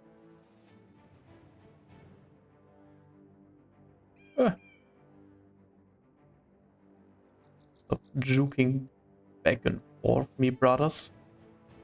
Okay, so we didn't find it here, which tells me it's probably either down here or it's somewhere here. Good to know, I guess. Oh, can we actually get the 4th slot now? No. Still missing 80 renown for that, which will take quite a while, possibly. Okay, so this is not it. It's the crumbled shelter. But we will go in there anyways. It's most likely gonna be undead. So, yeah. Have we got all the low-level dudes in there? Not yet. Definitely want to take the banner.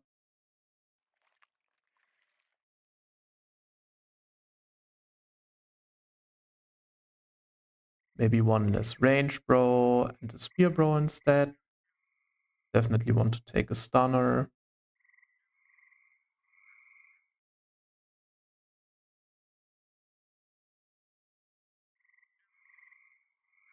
Yeah.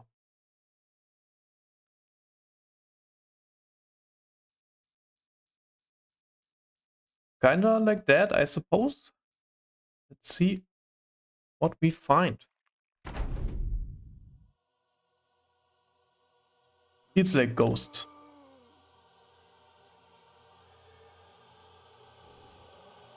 Definitely getting ghost vibes. Can also be nachos though. This will take a while. Gunner will obviously be completely useless again, since he won't hit anything at nighttime. Or at least I highly doubt it. One of them is slower, so maybe it's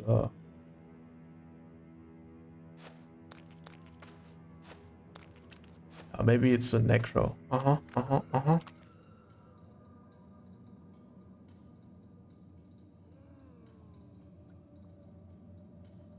Okay, so they will close in next turn. That's totally fine. I guess it's not worth shooting this thing with the gunner. So he can just pass his turn. Ghosts are coming in now. Okay, this will be a beheading if I've ever seen one. Let him come. Spear walls out. Shield wall, man. He can wait. Or does he actually... He doesn't have quick hands yet, right? Okay. This should probably be his next perk. Pretty sure it should be that. Oh, I don't know. Time for a random shot. Just getting into formation. Oh. No biggie. We still got it. The boys in the front shield up to take the attacks like the chats they are. Alright. Did it actually make any difference? Well, ooh, it's a bit scared. Yeah, it made all the difference. Let's go. Prevented one hit. Great success. I feel like getting into the fray here to give the ghost a love tap is worth it. Nice. All we wanted.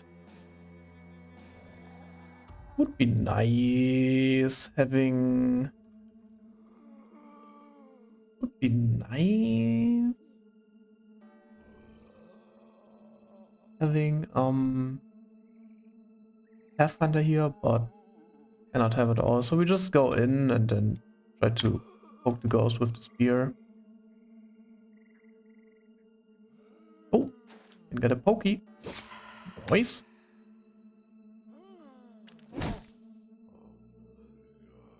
Okay, that's good. So the Necro won't... Is this turned on? No, it's not. So he might still possess the fallen hero, which is scary. Quite scary indeed. But we could try to outsmart them and move like this. I don't know about that. Let's move like this first and then wait. Let's see. Oh, missing the 87%. It's unfortunate. Yeah, I'm not too sure what to do. He can't act this turn anyways. Let's just chill.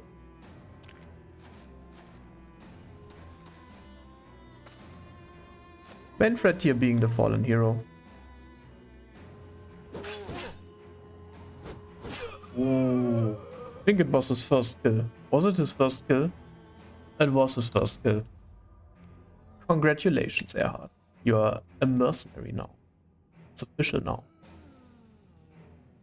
He's done. He's done. Gotta make sure not to let this guy be overwhelmed.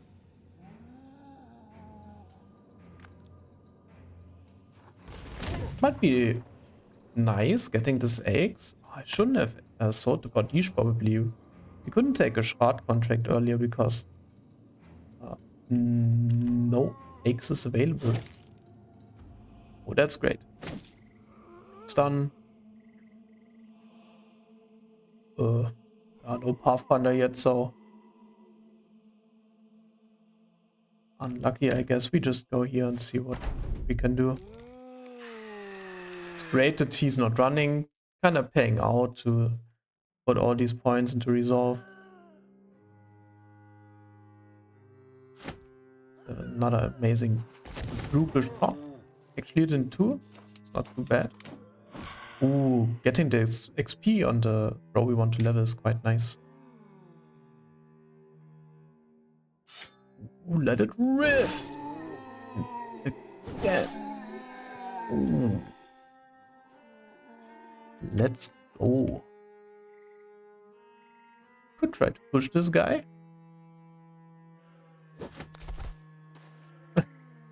Get out of dodge here.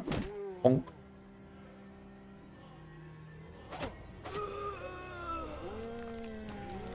Oh. Necro already starting to revive instead of possessing. That's really, really good. Always a good sign.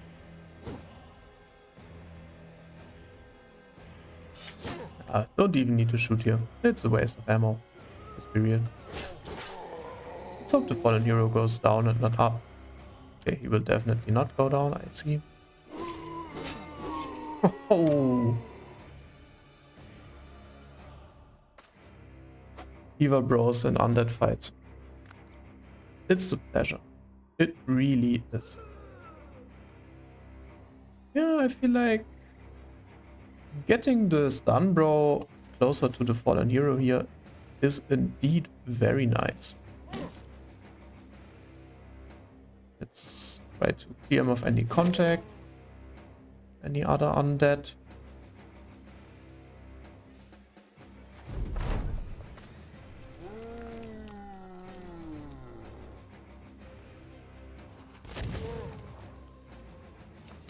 Ooh, could try to stun. That's pretty value. Nice.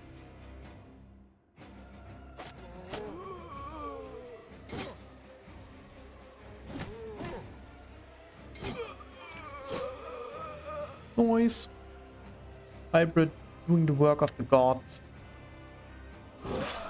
Ooh. Let's break through and try to... The Necro's running. What a coward. Get back here, you nerd. Let's wait and let the hero unstun so we can re-stun. This is the perfect situation. This is why you love to have recover on the cleaver, bro. Building up the extra fatigue to then recover just feels so damn good. And also keep in mind that recover reduces the current fatigue by half, so whenever a turn starts, the bro regens 15 fatigue, so you will never get the full value of recover if you use it right after your turn starts. It's always better to use at best like 15 fatigue and then have like all of your fatigue spent before you recover. And this can never happen with a weapon that doesn't attack for 4 HP, 4 AP. So it's just freaking nice. Oh, he's down to 2 turns. Oh. Come on, this feels too good. This feels too good. Let's wait.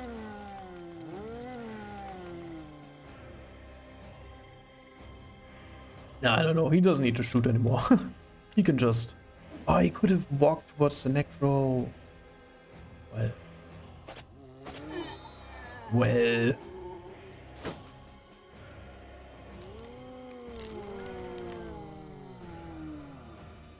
Banner's gonna try to end the spook once and for all. I'm pretty confident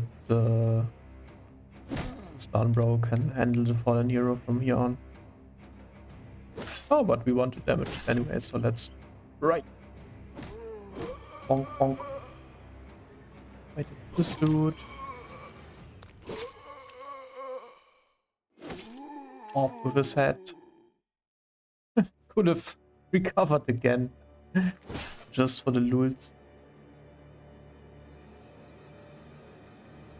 Let's go like this and move the next turn.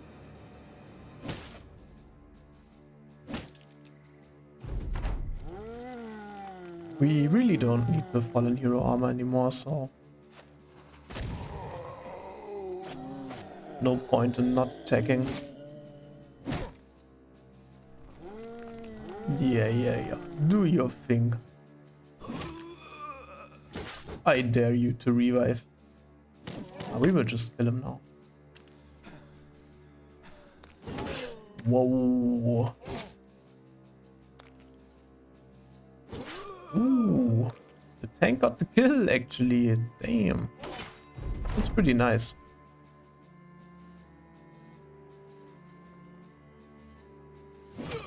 Means he will get a lot of XP.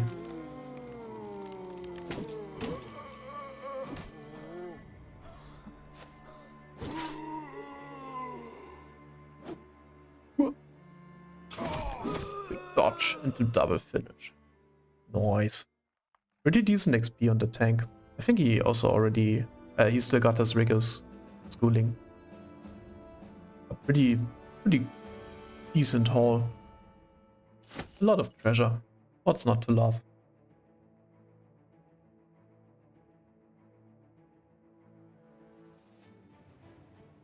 Let's keep that axe for later.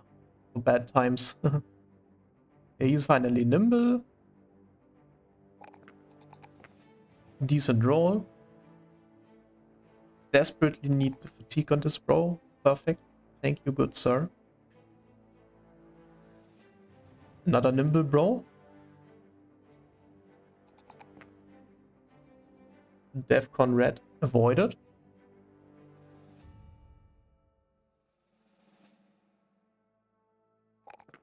He loves the fatigue too. I think waiting for +4 resolve rolls is totally fine here. Let's give him some more HP. And the tank actually made it. Who would have thought?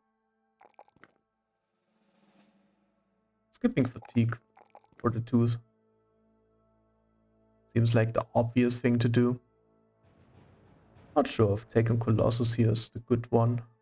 But he's got such a high base HP pool. He will at least never have injuries. Yeah, even though the cat is still better, right? A tank wants cat nevertheless. Everyone wants the cat. At least playing optimal, I believe. Every bro should take the cat always. As silly as it sounds. Yeah, same thing again. I think these two are obvious. Waiting for +5 initiative rolls. Oh, ooh, the tank. Oh, he's smart. Okay, okay. I thought I didn't make him smart. Okay. Let's just make sure there's nothing of interest here anymore. Northern soldiers. Alright. Could also be about time for the late game races. Oh, hey, shrats. Hey, hey, hey. That's a lot of shrats. How many axes do we have? So this is like a pitiful amount of shield damage. This is a bit better. I think so. 36 should split a shard shield right away, if I'm not mistaken. What does the hammer do? 26, alright.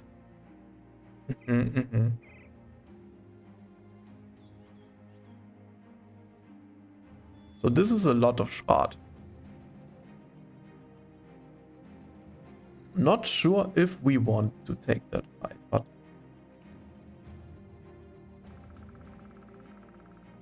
I think it would be manageable. It wouldn't really benefit us that much. What do you gain from a shard fight? Not that much, right?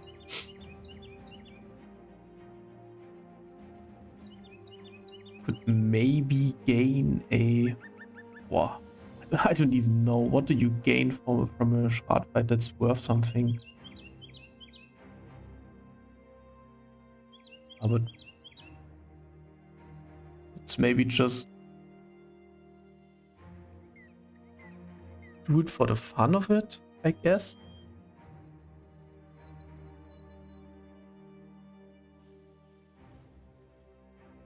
How would an anti-shard team look? Definitely we don't want to field the low-level bros here. It's not a good idea to do that. We want to use the long axe though, that's for sure. Like that's a must. The hammer bro can probably just go in there swinging the hammer and trying to split shield. And then the cleaver bro comes in to finish. So these three can reliably take down a shard shield in one turn. I'm pretty sure about it.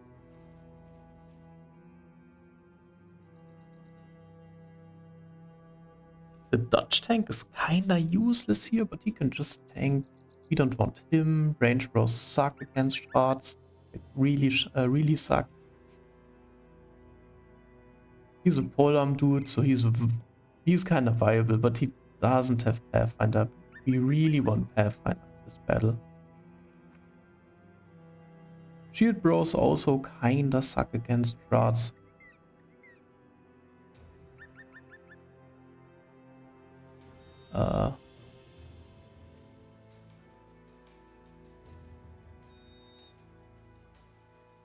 The dagger bro can do good work.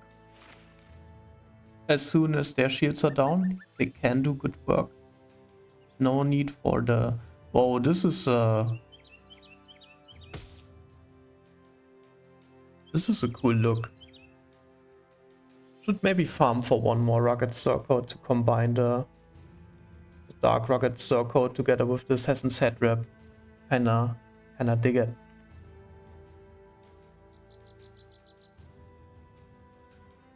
Alright.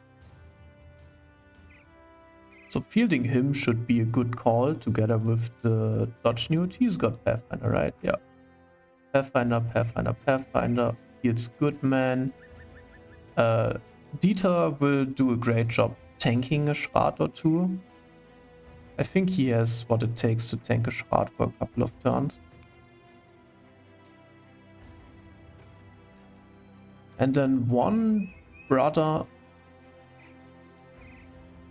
I don't know who would be the candidate. Maybe him. I think him. I think he would take the Great Axe and be the guy to just use the split shield.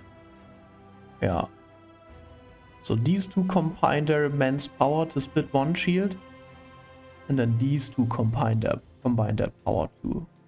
I think that's how it's supposed to go down. Shrouds don't have any armor, so we don't need a hammer here, I don't think.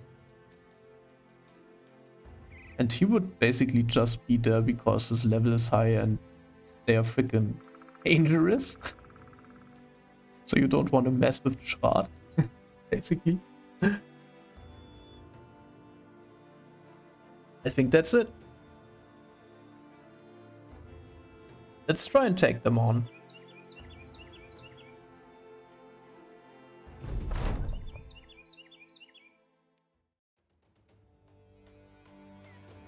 Definitely need to take a close look at the battlefield here.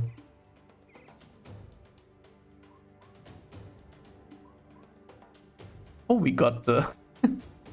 we got the... well... we got the spear, bro. For what that's worth. I don't know. Okay, this is a terrible place to take on a Shroud. They will have the high ground, so we don't want that for sure. I think falling back here is the correct call, at least with a couple bros. Not sure where this dude is gonna go. 1, 2, 3, 4, 5. Need one more. So let's make it 6.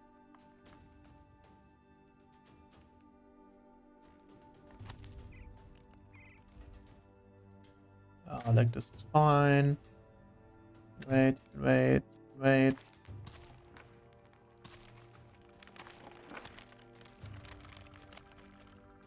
Looking mighty scary.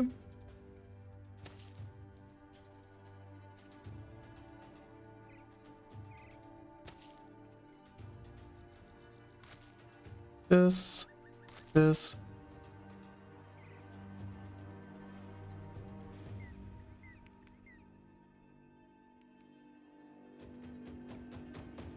Okay, so that's a lot of Shroud. That's a lot of tree to handle. We could take on one of the fellas in this choke point. Like something like this.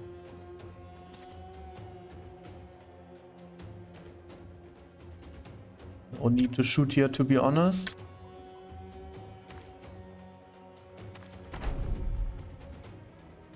They might be standing one tile too far forward or something like that.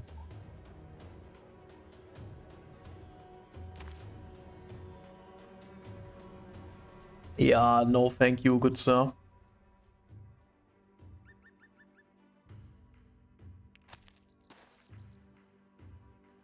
Okay, so they're splitting up a bit. It's nice. I think this is still too exposed. Like, they can line up behind each other and then do long range attacks and stuff. That's pretty ugly.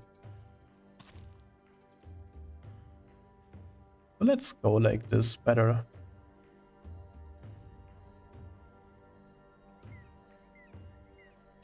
I better go like this. And I still feel like this might be a bit too far out.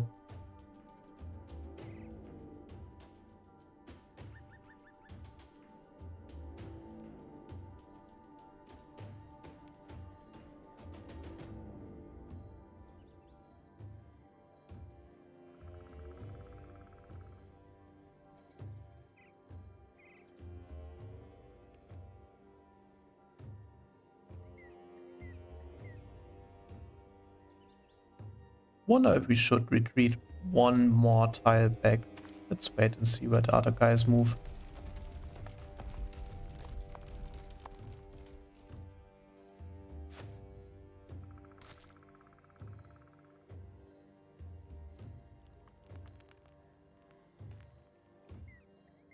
I mean, I guess he can tank anyways. He's at 80 melee def, so...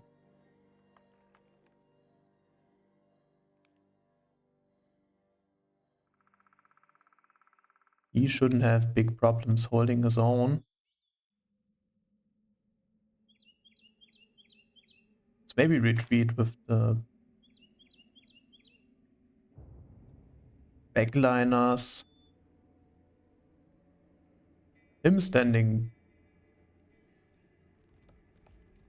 over here is probably fine.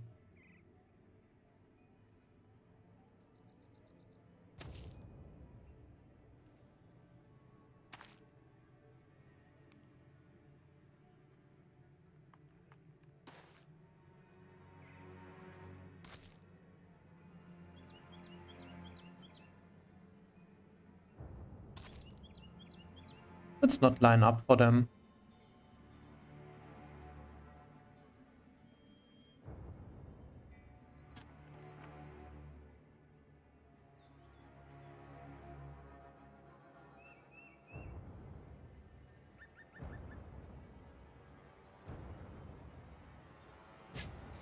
This is a bit tough.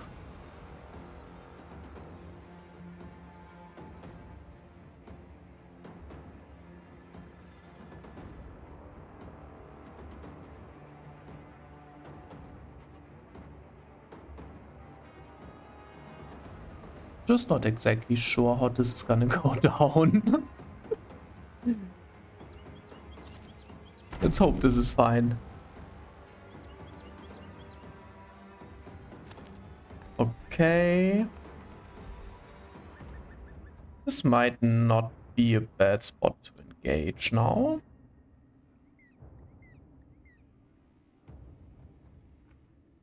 Might want to...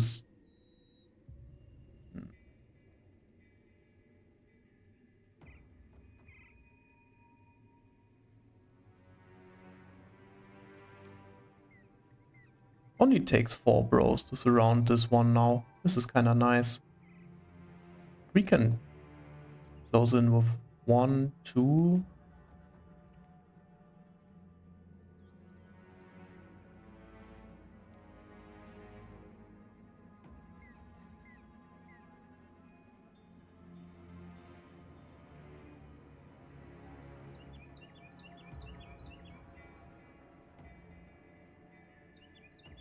Maybe going in here is a good idea now.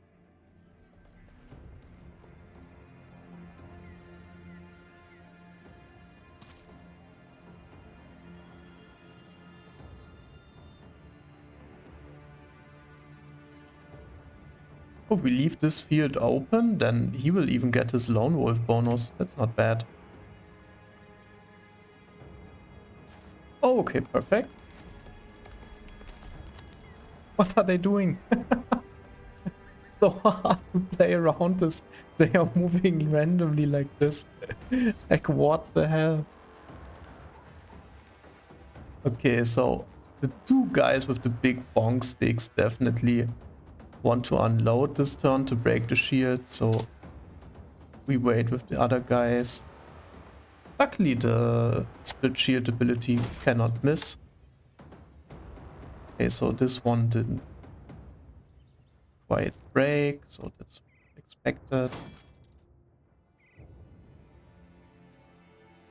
I think they don't take damage from getting normal attacks, so this was kinda useless.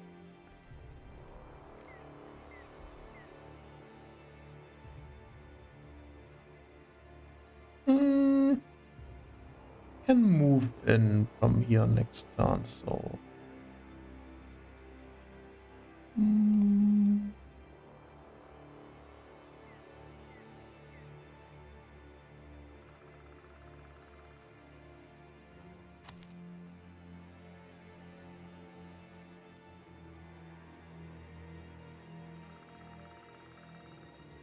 that should be fine.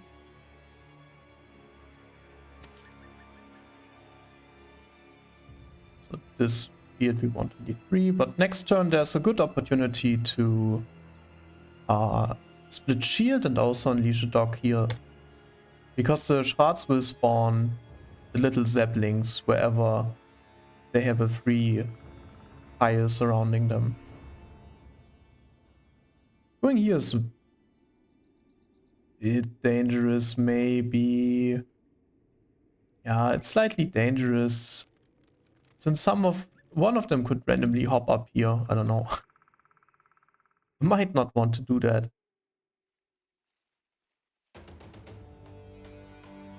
Does any one of these guys still have a dog to unleash? How about the cleaver bro? Do you have a dog? No. How about the mace bro? No. How about the hammer bro? No dogs. Alright. Maybe don't even want to...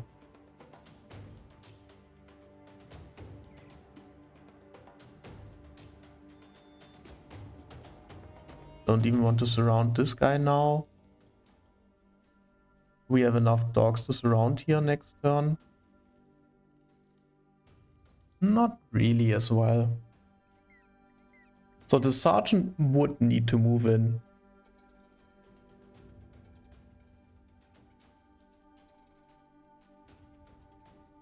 Let's go like this. Can we break now? Nice. Okay, so 2 of the big bong sticks can break a shield even without the mastery. That's amazing.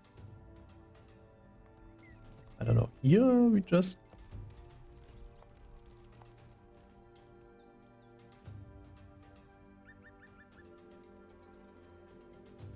I'd want to see what's going on here. Okay, not much yet. And this is just getting into position to attack next turn. Needs a bit of time though, since no Pathfinder. Now we can start slashing. Okay, that's some good damage. 6 turns, 9 turns. Yeah, let's wait with moving in. Aha! Wild shard appears. So we see 1, 2, 3, 4. Don't know. This next one we don't see yet. Okay. Aha! So random.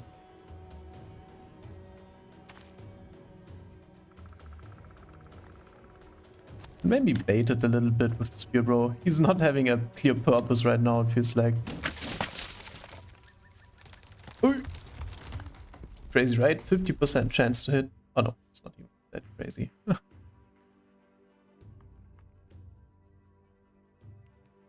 Let's wait with this guy, wait with this guy. See what the shield split does without mastery. Aha. That's great. Definitely want to unleash this doggo. Oh! Okay, we've gotten lucky. No doggo, no little Zamblik spawned. Expected a little fella to spawn here. Ooh, take his head. 142 damage. That's right, it's decapitate deals double the damage of a normal attack. That's so good. And off its head.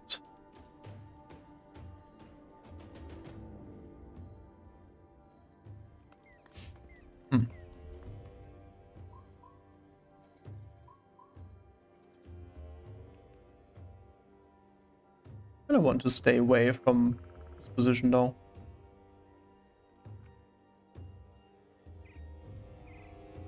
Hammer guy cannot attack this turn, which is a bit sad.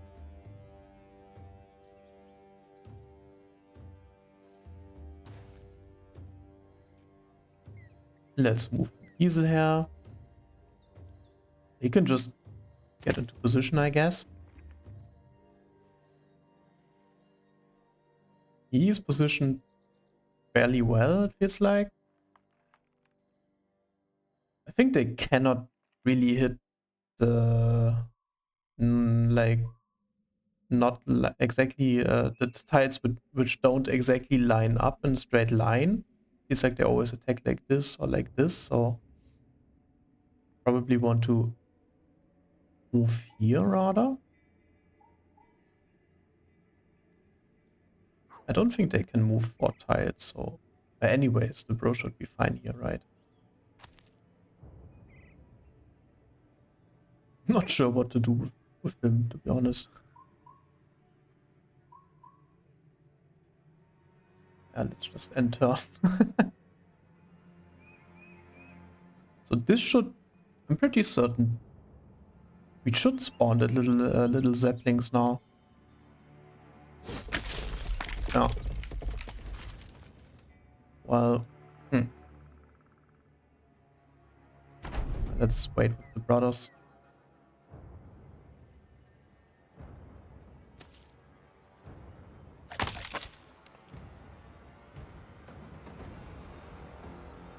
The Schrats are quite slow, so one play might look like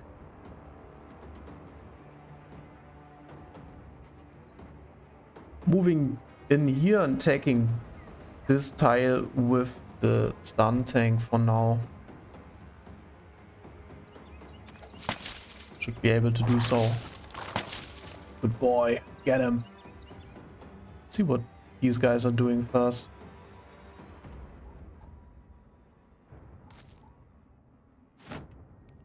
Shield up.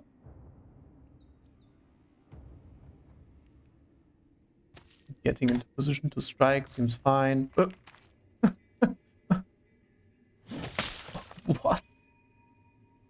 What's happening? Where are they going? He can still attack. I think the Shroud will probably try to regrow his shield. So let's wait. Yeah, okay.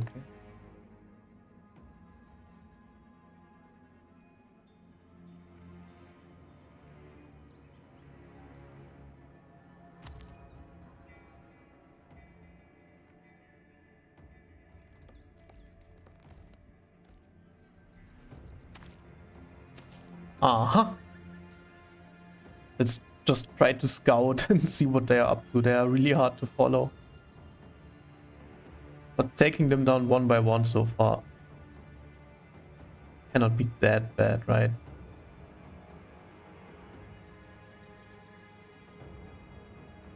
Okay, let's get rid of that.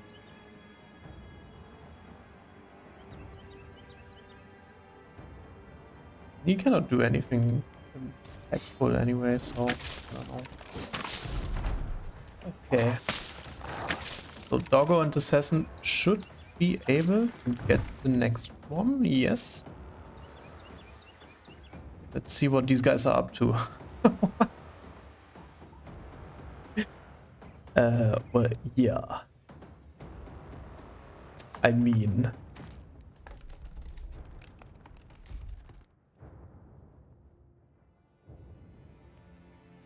So here getting into contact with 3 is a possibility.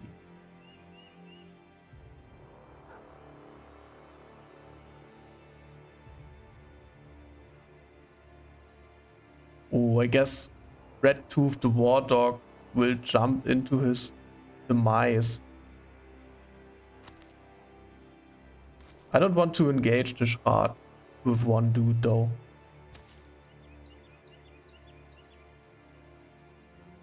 I'm not sure what to do with him either.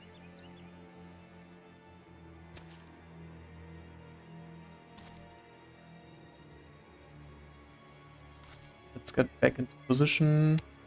Didn't move him. Whoops. Perf. The dog is too damn excited.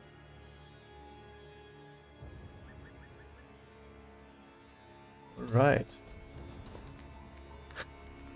So it feels like 2 of them are fleeing while 1 is taking the high ground. We definitely don't want to engage him on the high ground now. Even though Is that even true? 1, 2, 1, 2, 3, 4. That's not even. It's not even necessarily true. This should be fine. I think jumping in here. Of course, it's like a disadvantage, but so what?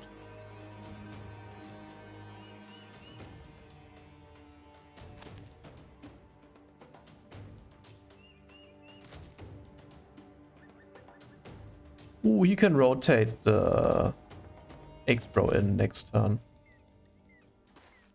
He can step in here and bonk next turn. And let's maybe go into the woods and hunt them down. Really feels like they're retreating for some reason.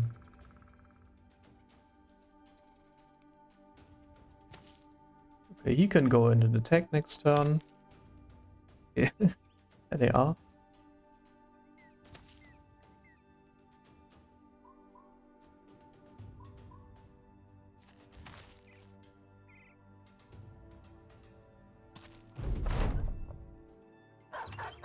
Okay. -1 dog. Oh boy. Unfortunate, I guess.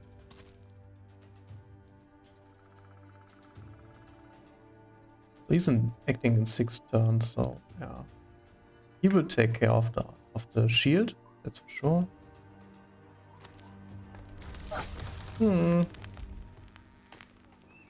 Oh boy.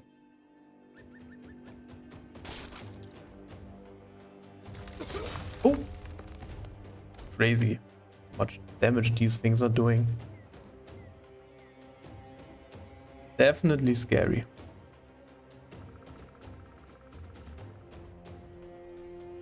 Well, we are not exactly ready to attack yet.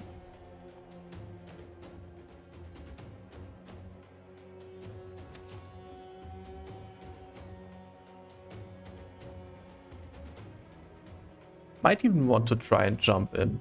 I don't know. Yeah, they get opportunity attacks. So what's worse, getting 1 free attack with increased hit chance?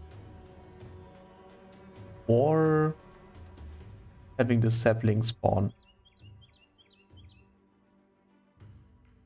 Okay, I guess it's not that bad if the sapling spawns. It's okay. Let's smoke him. Whoa. Beaver bro doing work again. They engage here. I guess it's still fine. We got the high ground.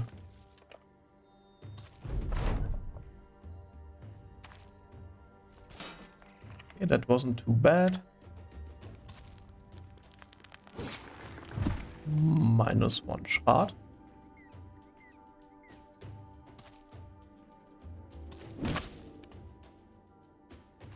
Now the hunting season kinda started.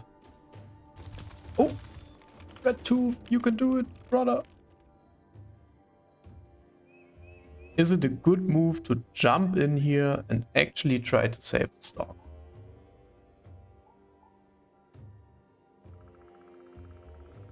It definitely feels right just because it's a nice dog, but there's no one really in position to help.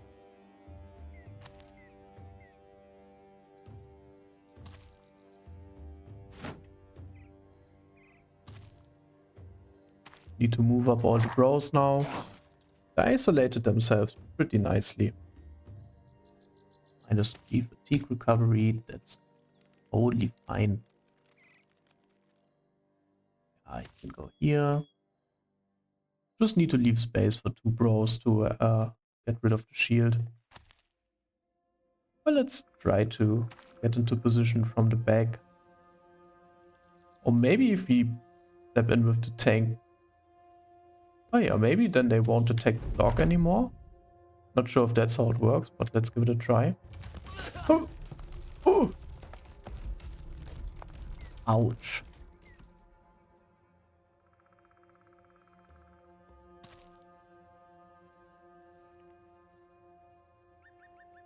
Okay, this tire might be taken. Yeah.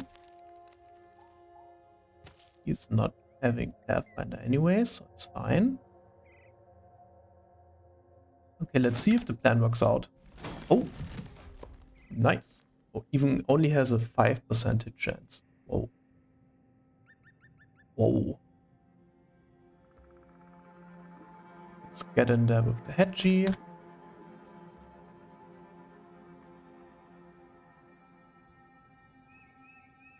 But he's not particularly useful here anyway, so...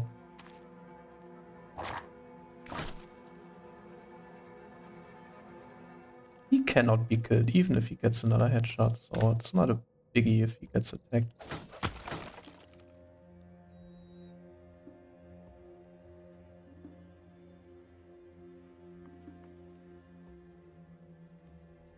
Also, the one attack actually pierced through the shield. That's interesting.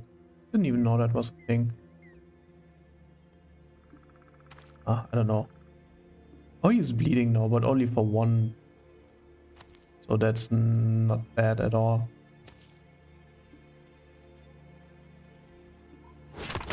Yeah, give him a stab, I guess. Yeah, but this is a wait now. No point in attacking the shield. It's really not doing any noticeable damage. Yeah, I gotta wait with everything basically. Yeah, and 2 turns we can split. Keep on dodging, tank brother. Let's give him the business. Oh!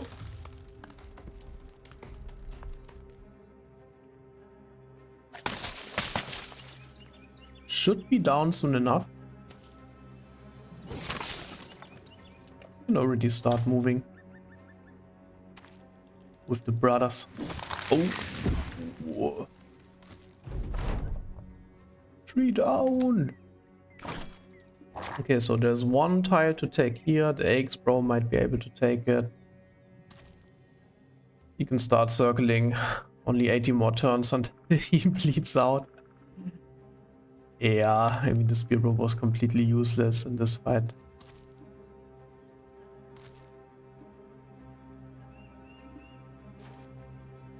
Obviously not the fight where he shines.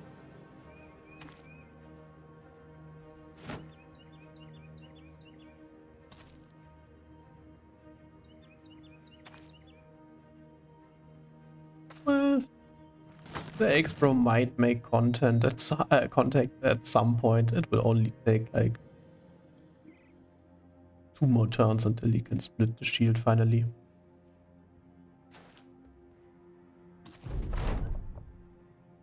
And the amount of bros can actually get into contact is very limited now.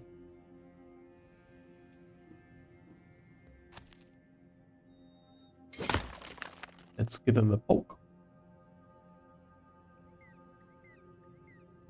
Definitely waiting with a couple bros. Yeah, waiting with them too. And then we jump in. Then we jump in for the, not for the kill, but get close to it. So it's 3 tiles the shard can actually attack. It's good to know. Can already get into position here.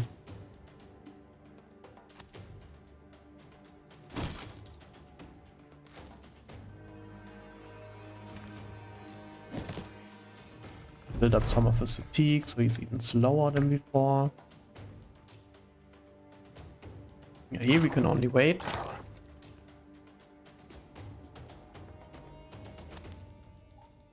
Oh, a bit too early. He can participate by whipping. Let's whip a tree, shall we? I got rid of this silliness finally. Nice. Those are the bros are dodging like pros. And this should be it. Yeah. Right. 5 Schwarz. They seem to be pretty confused with their game plan. They like to injure. It's pretty normal that you take a couple injuries, but hey, not really bad ones anyways. Okay, so 2 glowing resins and 2 ancient wood for whatever that's worth. Better have it than not have it, I guess. Would have been nice to have that before we fought the Schwarz. So far away from the arena right now. Win the battle against 12 or more enemies. Count me in. Okay, so the burrow dwellings aren't here either. Alright, alright. Ramshackle hiding place. Doesn't seem too exciting to me. Nothing revealed up here too. So... Orc hunters. I saw it. One of the injuries is already removed. We activated our wondrous healing powers. Some orc young, a few orc berserkers. Wait, what is this? Many raiders, lots of orc young. This is... It's not that far from civilization actually. But let's clear it out anyways. I mean, why we're here. Dodge Newt got the level up. Damn. Ooh, and he even gets the +4 resolve. He needs that. It's perfect. It's perfect. Finally getting the quick hands perk.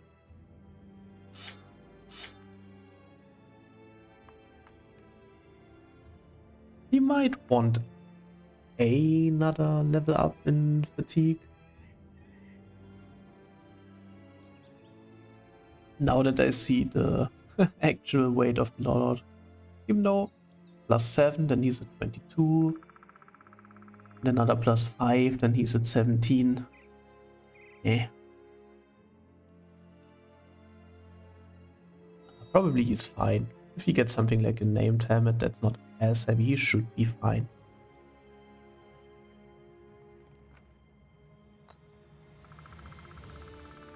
I mean, yeah, so far so good. Let's level up some of the low level brothers.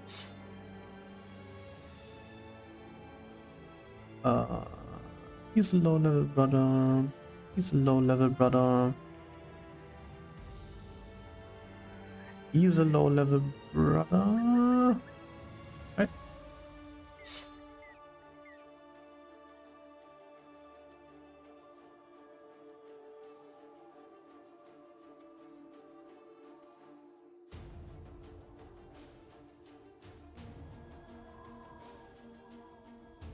And it's orcs, so we love our spear bros here. They are just too damn good.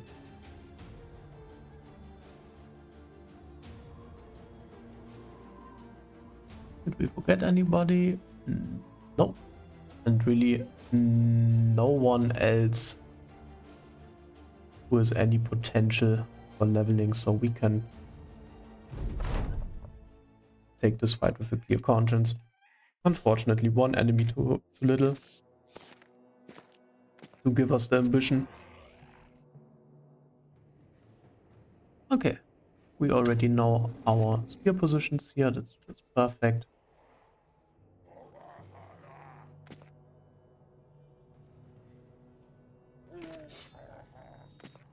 It doesn't get much better than that, to be honest.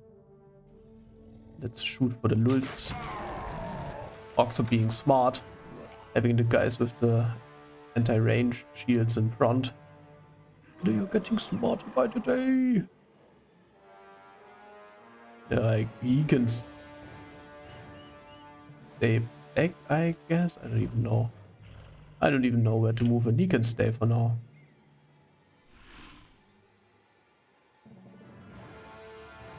We can move one in menacingly. So now we are basically completely covered.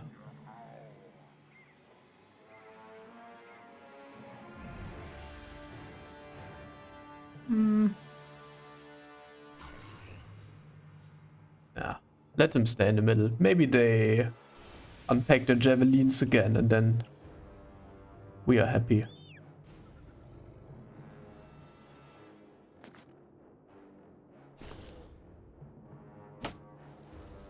Reload. Definitely see some lineups for some decent shots here.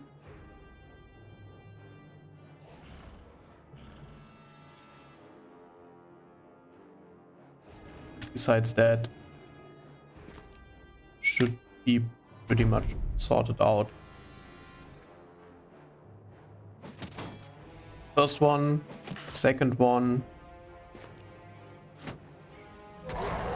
No, sir. And that's why you like to have a lot of melee skill with Spearow, right? They go into shield wall and you're still at a 95% chance to repel them, which is the most important part about the spear wall. So definitely not minding that at all.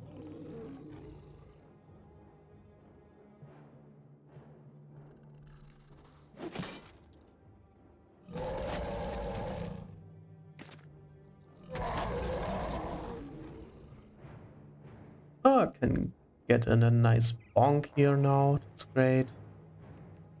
Some of them still act, so let's wait. Oh! They breached through! No biggie though, really. We can also get into contact here if we want it, but we don't even really want it that much.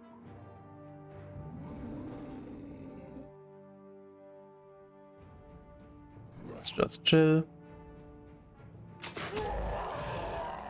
Let him know what's good.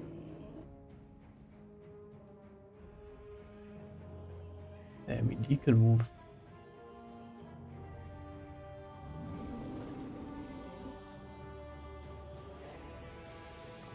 Still need to wait. Some of them can still move and then stun. Aha!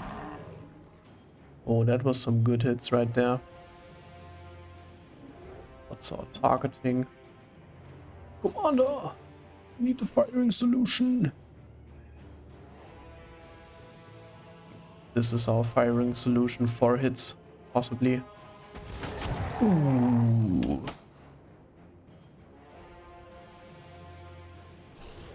It could kill this one. A lot of blocks coming in also.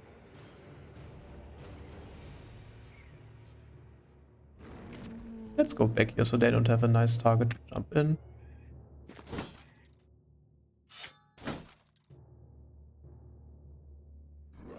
And now let's just miss all our attacks. Perfect.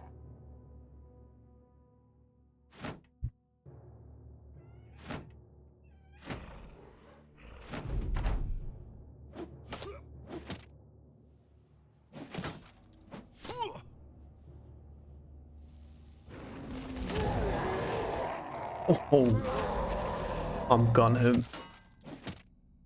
It's nobody's business.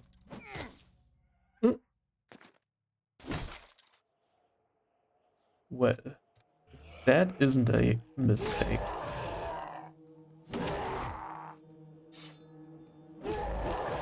Bonk, bonk. Okay, so now it's basically just a throwing line. Hey.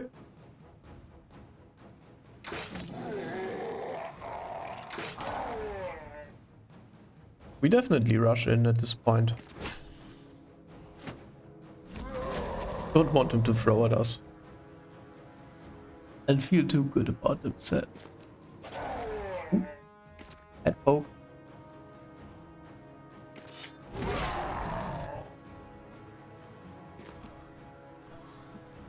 Let's give him the doggo.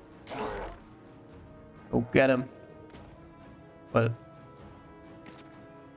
it's a quick engagement. One down for the count.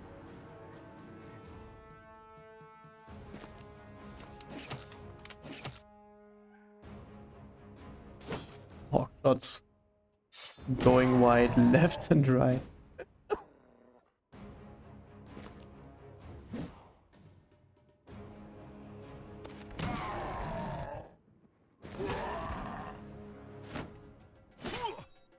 Oh. Silly orcs.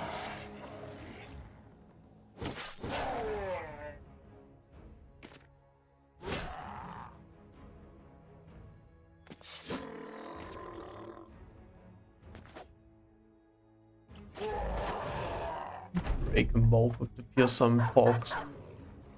They are quite scary indeed. Maybe we can get a... Let's get some XP here. Let's not shot the low level bros. Oh, sad.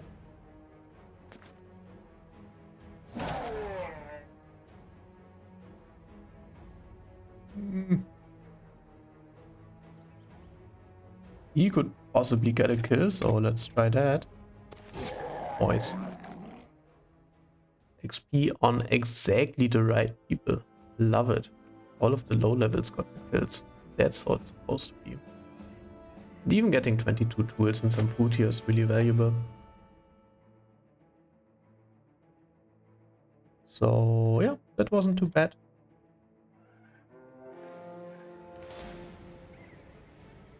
Get on the top real quick. I think checking out this undiscovered stretch before we make our way to the actual north cannot be a bad thing.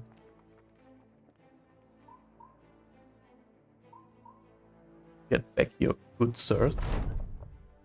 We are having something to discuss.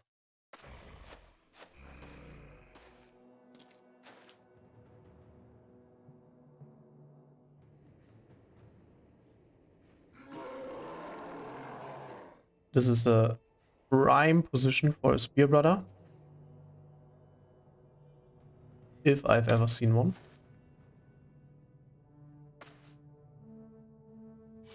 Hello, sirs.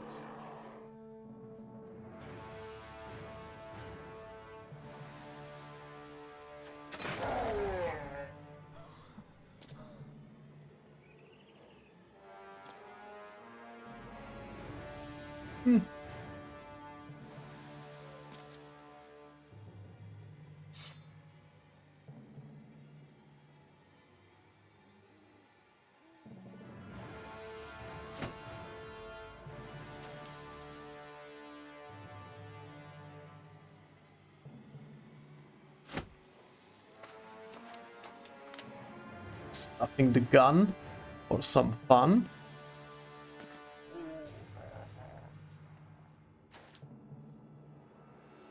And setting up shop like this.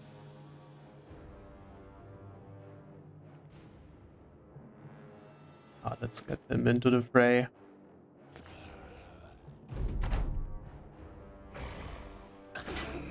Oh! Definitely one of the downsides of the spear duelist. When they take ranged attacks, they are fairly unprotected.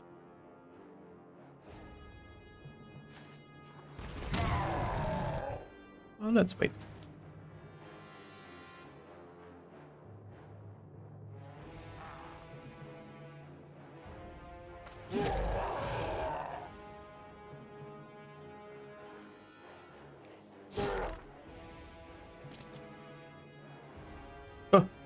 Another one of these wannabe ranged guys.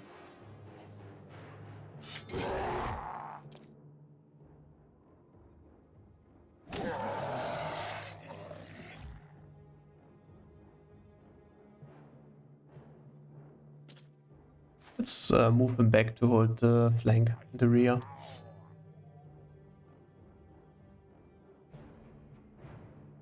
Wait, oh no, not another one. Come on. It's getting ridiculous. In that case, we might actually want to move in. Oh! They are breaching!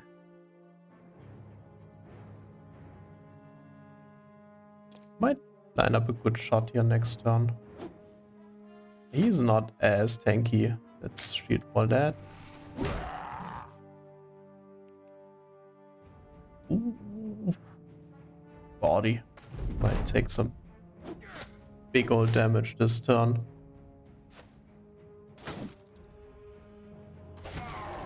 Why would this Berserk ever wait? And why does he even have Berserk in his name when he's not jumping in? Rather just waits and does nothing. Such a misleading name.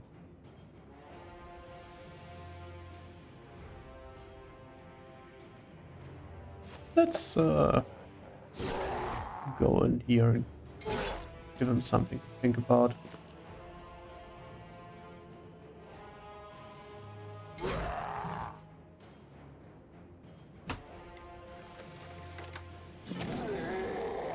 One down for the count. Might want to jump in later, but maybe the Berserk tries to go in here and set up for a round swing, so...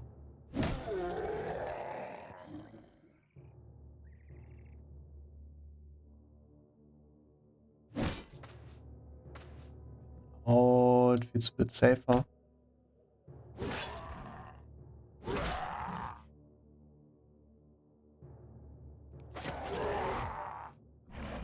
Okay. Set up. Let's scare him a bit.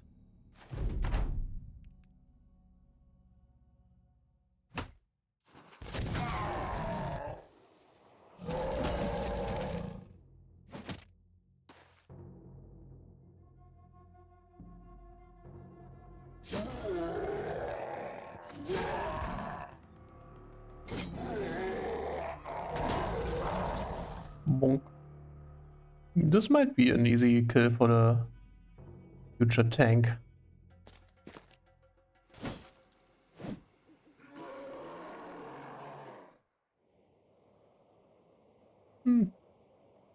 Gunther might take him as well.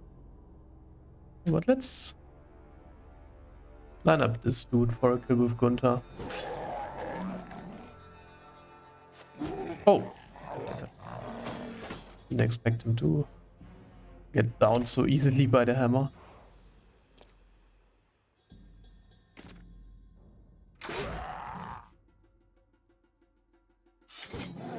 Alright, Gunther. You ain't messing around.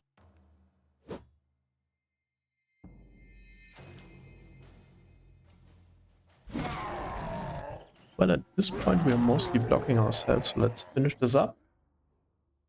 Yeah, really just taking this one for the XP. Really nice how much, how many tools the orcs likely drop.